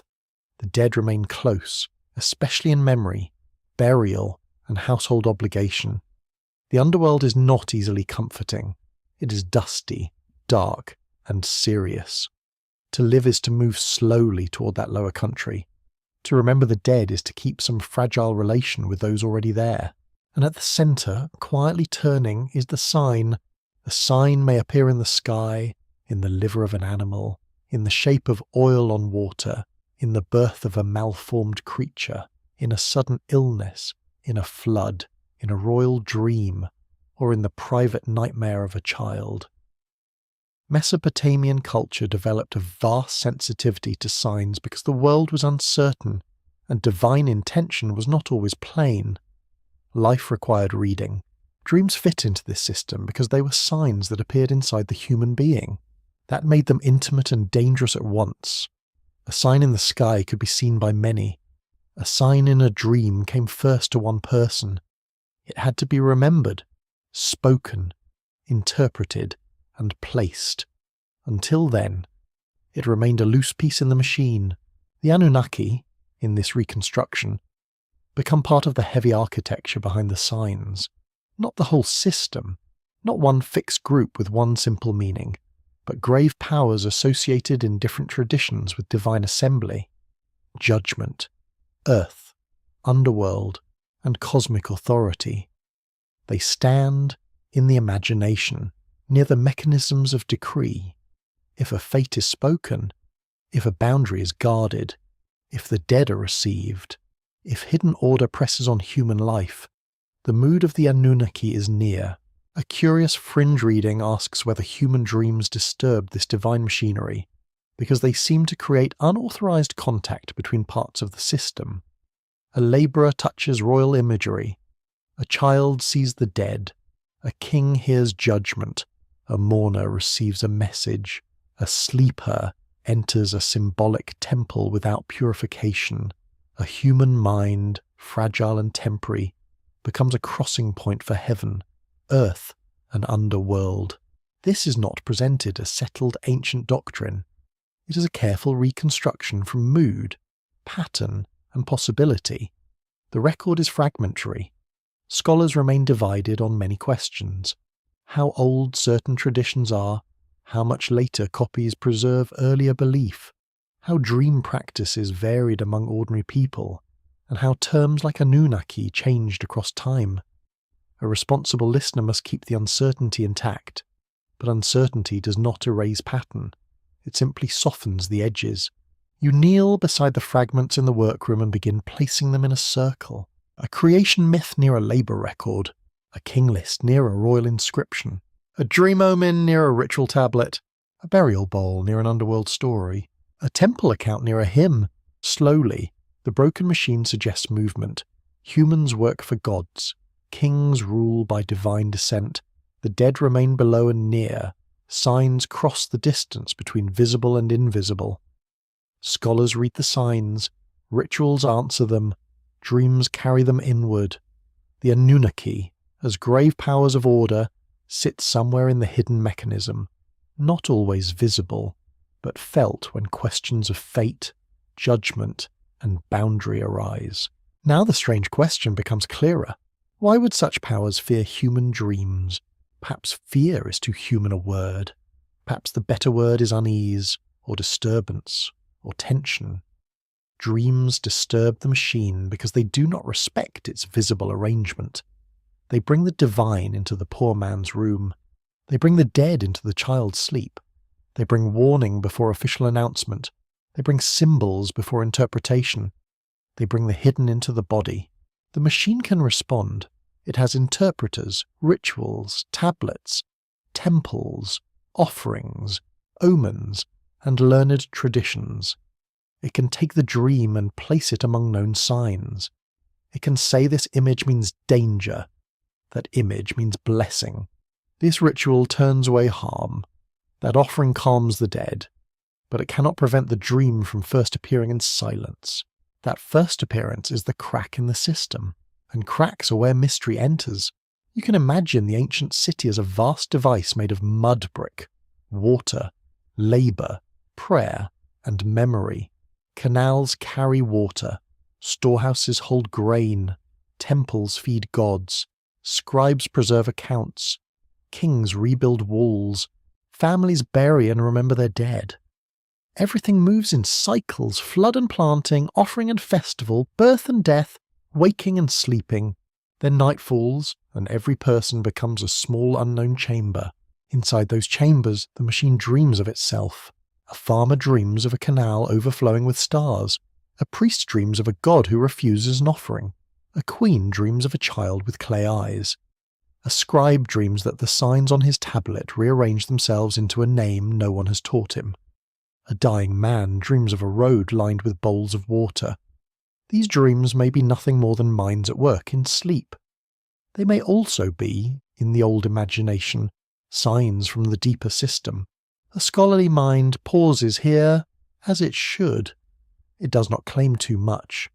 It remembers that myths are not simple reports, that dreams are not easy evidence, that divine names are historically layered, and that modern desire for mystery can distort ancient texts. But the storyteller mind notices something else. It notices how persistently ancient people placed human life inside a cosmos that was alive with communication. It notices how sleep became one more field where communication might occur. The lamp in the workroom burns lower. The fragments are still fragments. No one has rebuilt the whole machine. No one can... Too many parts are missing. Too many voices were never written down. Too many dreams vanished before morning. But the remaining pieces hum faintly when arranged with care. They suggest a civilization trying to understand the traffic between seen and unseen worlds. Perhaps dreams were feared because they proved the traffic could move both ways. Not only from gods to temples, not only from kings to people, not only from priests to rituals, but from the hidden depths of a human sleeper outward into the world. You leave the workroom while the objects remain in their circle. Behind you, the tablet signs catch the last of the lamp. They do not reveal the complete design. They only suggest it, like a constellation seen through dust. And perhaps that is enough for the night. Enough to sense that the old machine of heaven was never silent, and that the human dream may have been one of its most unpredictable turning wheels. Some questions survive because they cannot be settled cleanly. They remain not because people have failed to think hard enough, but because the evidence itself is partial, damaged, translated, recopied, and distant from the lives that first gave it meaning. Ancient Mesopotamia offers you clay, ruins, names, myths, administrative accounts, ritual instructions, and scholarly lists. It gives you enough to enter the old world with care. It does not give you enough to close every door. You sit now in a quiet reading room, far from the heat of the ancient plain. The light is gentle. The air smells of paper, dust, and polished wood. A photograph of a tablet lies open on the desk. Beside it rests a transliteration, a translation, a commentary. Perhaps 2 or 3 different scholarly opinions on the same damaged line. The tablet itself may be in a museum drawer or behind glass. The city where it was found may be only a mound. The person who pressed the signs into clay has been dead for thousands of years. This is where the mystery becomes more delicate. Modern readers often want ancient texts to speak directly. They want the tablet to say exactly what it means, exactly what the people believed, exactly what the gods represented, exactly how dreams were understood. But old texts rarely behave that way. A sign may have several possible readings. A word may shift meaning across periods. A divine name may carry different associations depending on city, century, and language. A passage may be broken just where the answer seems to begin. The Anunnaki are a perfect example of this difficulty. Their identity changes across the long Mesopotamian record. In some contexts, they are major gods. In others, they are linked with the underworld. Sometimes they appear as part of a divine assembly. Sometimes the term seems broad, solemn, and difficult to define with precision. Scholars debate how older Sumerian ideas relate to later Akkadian, Babylonian, and Assyrian uses. The word feels powerful, but power is not the same as simplicity. The same caution applies to dreams. Mesopotamian dream interpretation is real. Dream omens are real. Literary dreams and divine messages are real features of the textual world. But the surviving material is not a full diary of ancient sleep. It is filtered through scribal practice, temple and palace culture, scholarly systems, literary needs, and later copying. The most ordinary dreams of most ordinary people are gone. That absence can invite imagination, but it should also invite humility. You look at the damaged tablet again. A line begins with a condition. If a man sees something in a dream, then the break comes. The next part is lost. Perhaps the missing words named an animal, perhaps a river, perhaps a god, perhaps a doorway, perhaps nothing especially mysterious. The translation gives brackets, the commentary gives possibilities. One scholar suggests one restoration, another prefers silence. The missing place remains missing. This is the honest centre of ancient history. Not everything can be recovered. A curious fringe tidbit often enters at this point. Some modern mystery traditions treat the gaps as if they are deliberate concealments, as if missing lines must hide forbidden knowledge about gods, origins, or human abilities. It is understandable why people feel that pull. A broken tablet is almost designed to awaken longing. The mind wants to complete it. The darker the missing space, the more easily imagination pours into it. But most gaps are ordinary casualties of time, broken clay, lost context, burned rooms, bad excavation records, ancient reuse, erosion, looting, and simple survival by chance. Still, a chance can feel like destiny when only fragments remain. The open scholarly debate is not whether mystery exists. It does. The debate is how to handle it responsibly. How much can be inferred from later copies? How far can comparative mythology help? When does a symbolic reading illuminate the past? And when does it impose modern desires onto ancient people? How should one balance archaeology, philology, anthropology, religious studies, and literary interpretation? These questions do not destroy the story. They make it deeper. You turn from the tablet photograph to a map of southern Mesopotamia. The names appear clean on the page. Uruk, Ur, Eridu, Nippur, Lagash, Kish. But the map is too quiet. It cannot show the smell of irrigation mud, the glare of sun on canal water, the fear of disease in a crowded house, the sound of a reed stylus pressing clay, the tension in a dreamer's voice, or the silence around a grave offering. Scholarship gives structure. Imagination restores atmosphere. The challenge is to let each remain honest. Perhaps this is the best way to approach the question of why the Anunnaki feared human dreams, not as a claim carved into a tablet, not as a secret doctrine recovered from a hidden archive, not as proof that ancient gods were literal beings threatened by the sleeping mind, but as a symbolic question built from real ancient materials, divine order, dream interpretation, underworld authority, creation through labour, kingship, fate, ritual, and the unpredictable images of sleep. The phrase becomes a doorway into Mesopotamian concerns, not a final answer to them. You can say, carefully, that dreams mattered. You can say that divine powers mattered. You can say that boundaries between human, divine, dead, and cosmic order mattered.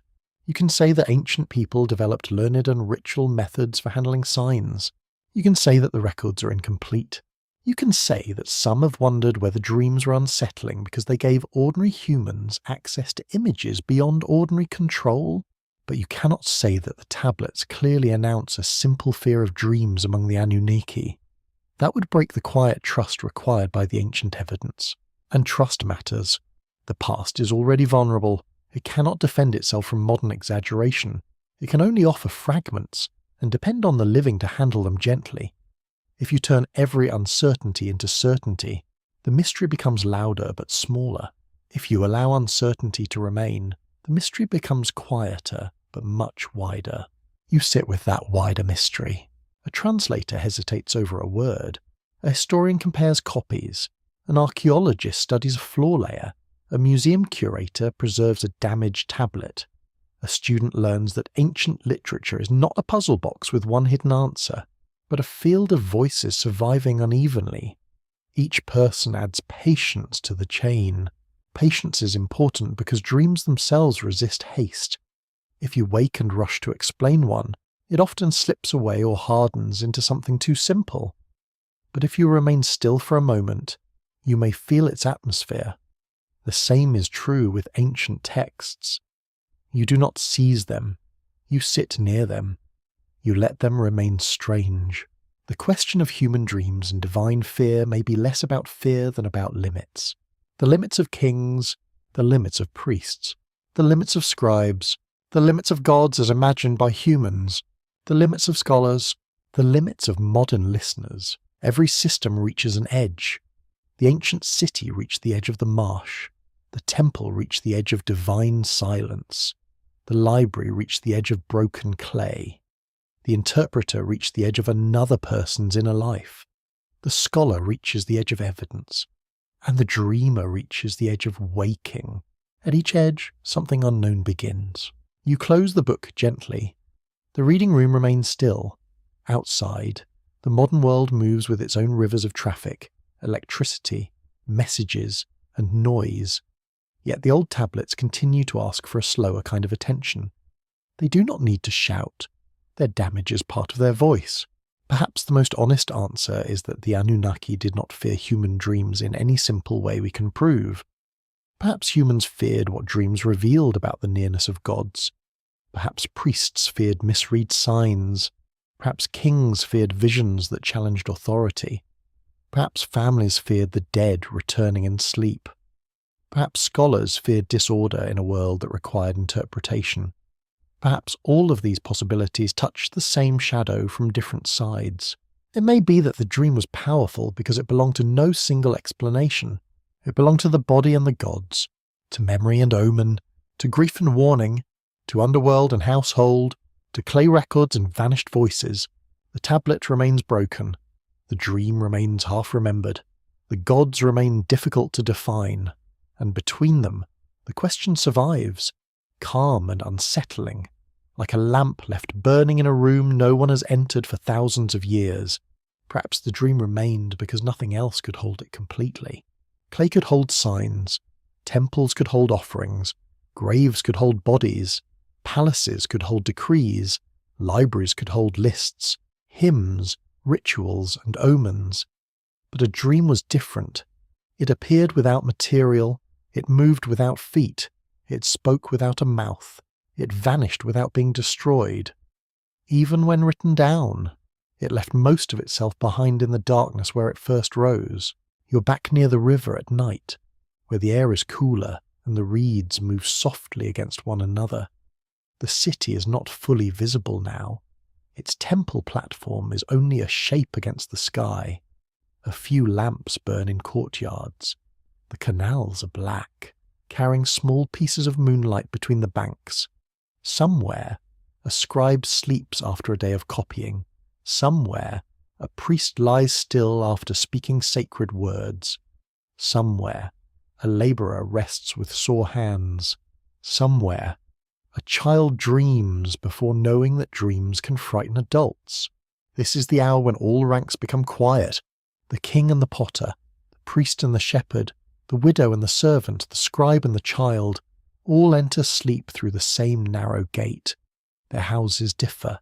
Their food differs. Their obligations differ. Their names may or may not be written, but the body lowers itself, the eyes close, and the mind begins to wander beyond the structure of daylight. That shared passage may be one reason dreams endured as a human mystery. Ancient Mesopotamian civilization could organize many things. It organized labor, offerings, irrigation, trade, inheritance, contracts, temple property, royal titles, and scholarly traditions. It created systems for reading signs and responding to danger. It developed myths that placed human beings inside cosmic order. Yet every night, that same civilization had to trust its people to disappear inward and return changed or unchanged by what they had seen. The dream remained because it could not be fully converted into duty. It might become an omen, but it was not only an omen. It might become a royal message, but it was not only politics. It might become a ritual concern, but it was not only ritual. It might be grief, memory, fear, digestion, fever, longing, divine contact, social anxiety, or nothing with a fixed meaning at all. Its power came from being able to touch many categories without belonging completely to any of them. This is where the idea of the Anunnaki's fear becomes softer and perhaps more interesting. If you imagine them as powers of grave order, as beings linked in various traditions to assemblies, decrees, the deep earth, fate, and judgment, then their unease would not be fear of a human enemy. Humans were too brief, too vulnerable, too dependent on water, grain, health, and mercy. The unease would be closer to the disturbance felt when a closed system discovers an opening it did not design. The dream is that opening, not a rebellion with weapons, not a shouted challenge, not a secret message written in a hidden vault, only an image behind closed eyes, a dead mother asking for water, a god standing in silence, a river climbing into the stars, a tablet whose signs move like fish, a gate that opens into a place no city map can show. Such images do not overthrow the gods. They do something stranger. They make humans participants in the unseen. A curious fringe thought suggests that dreams were the last uncatalogued territory in a world where divine and human authorities both sought order. The land could be measured, grain could be counted, rituals could be memorized, stars could be observed, omens could be classified. But the dream appeared anew each night, shaped by a life no one else could fully know. In that sense, human dreaming may have been the ancient world's most intimate wilderness. This must remain a possibility, not an assertion. The evidence allows wonder, but not certainty. Scholars continue to debate how Mesopotamian dream texts should be read, how early certain traditions may be, how different communities understood divine messages, and how much modern interpretation adds to the ancient record.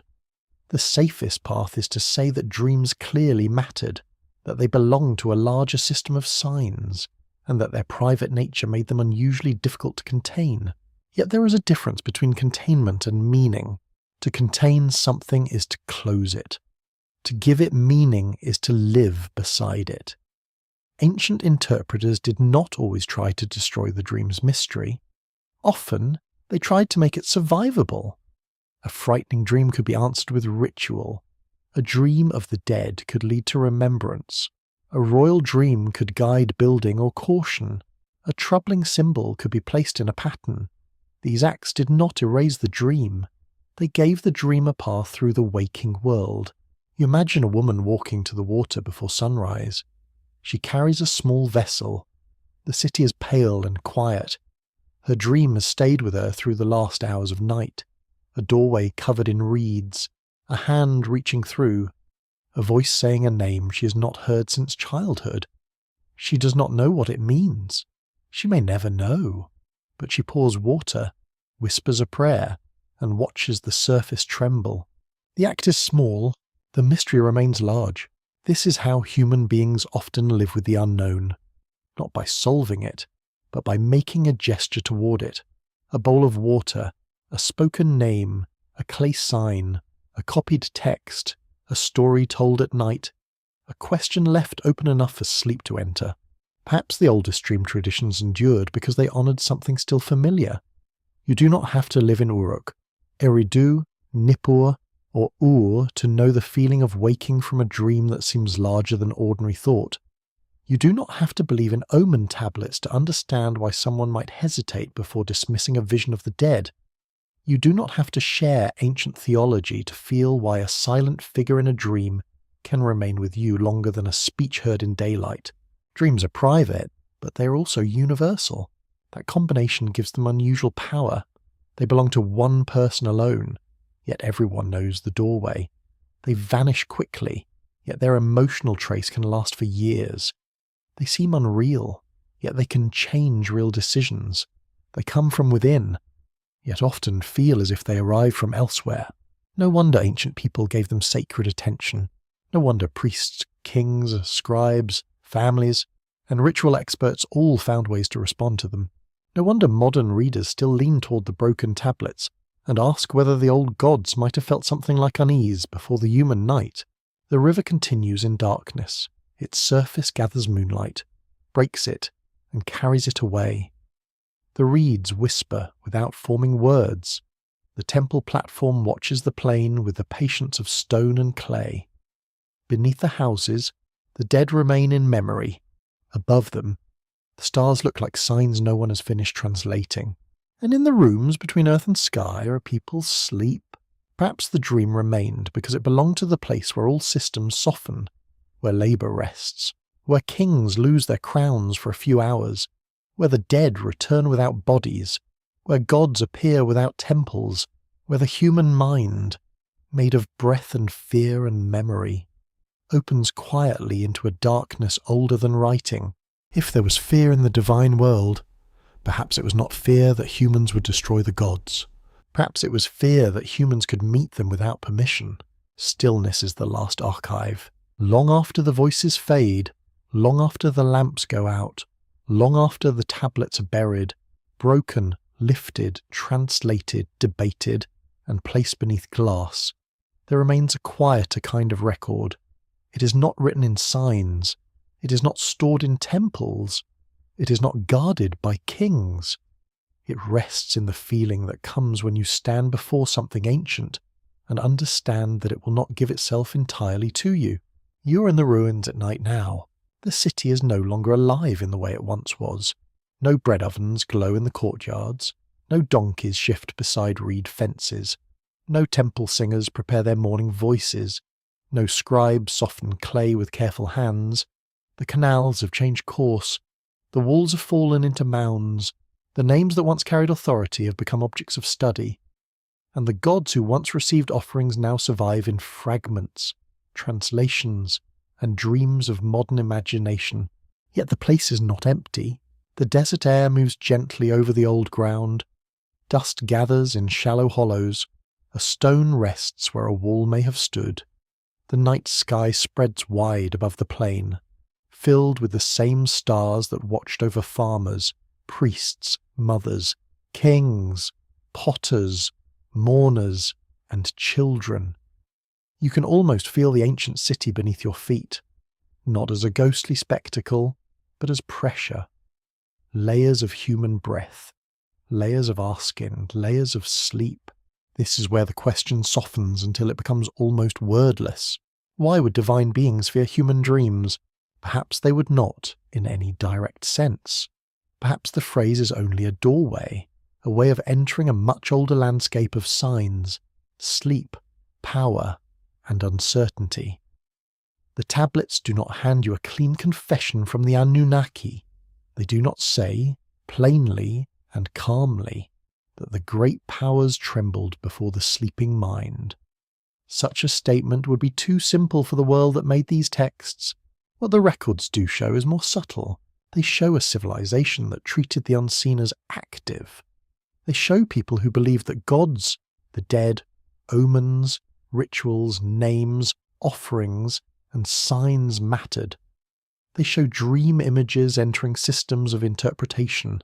They show kings receiving visions, scholars organizing omens, families caring for their dead, temples maintaining divine order, and scribes preserving old words even when their meanings were already becoming layered by time. The uncertainty remains, and it should remain. Scholars still ask how early some dream traditions may be. They ask how much later copies preserve older beliefs. They ask how ordinary people understood dreams outside palace and temple settings. They ask how the Anunnaki changed across Sumerian, Akkadian, Babylonian and Assyrian imagination.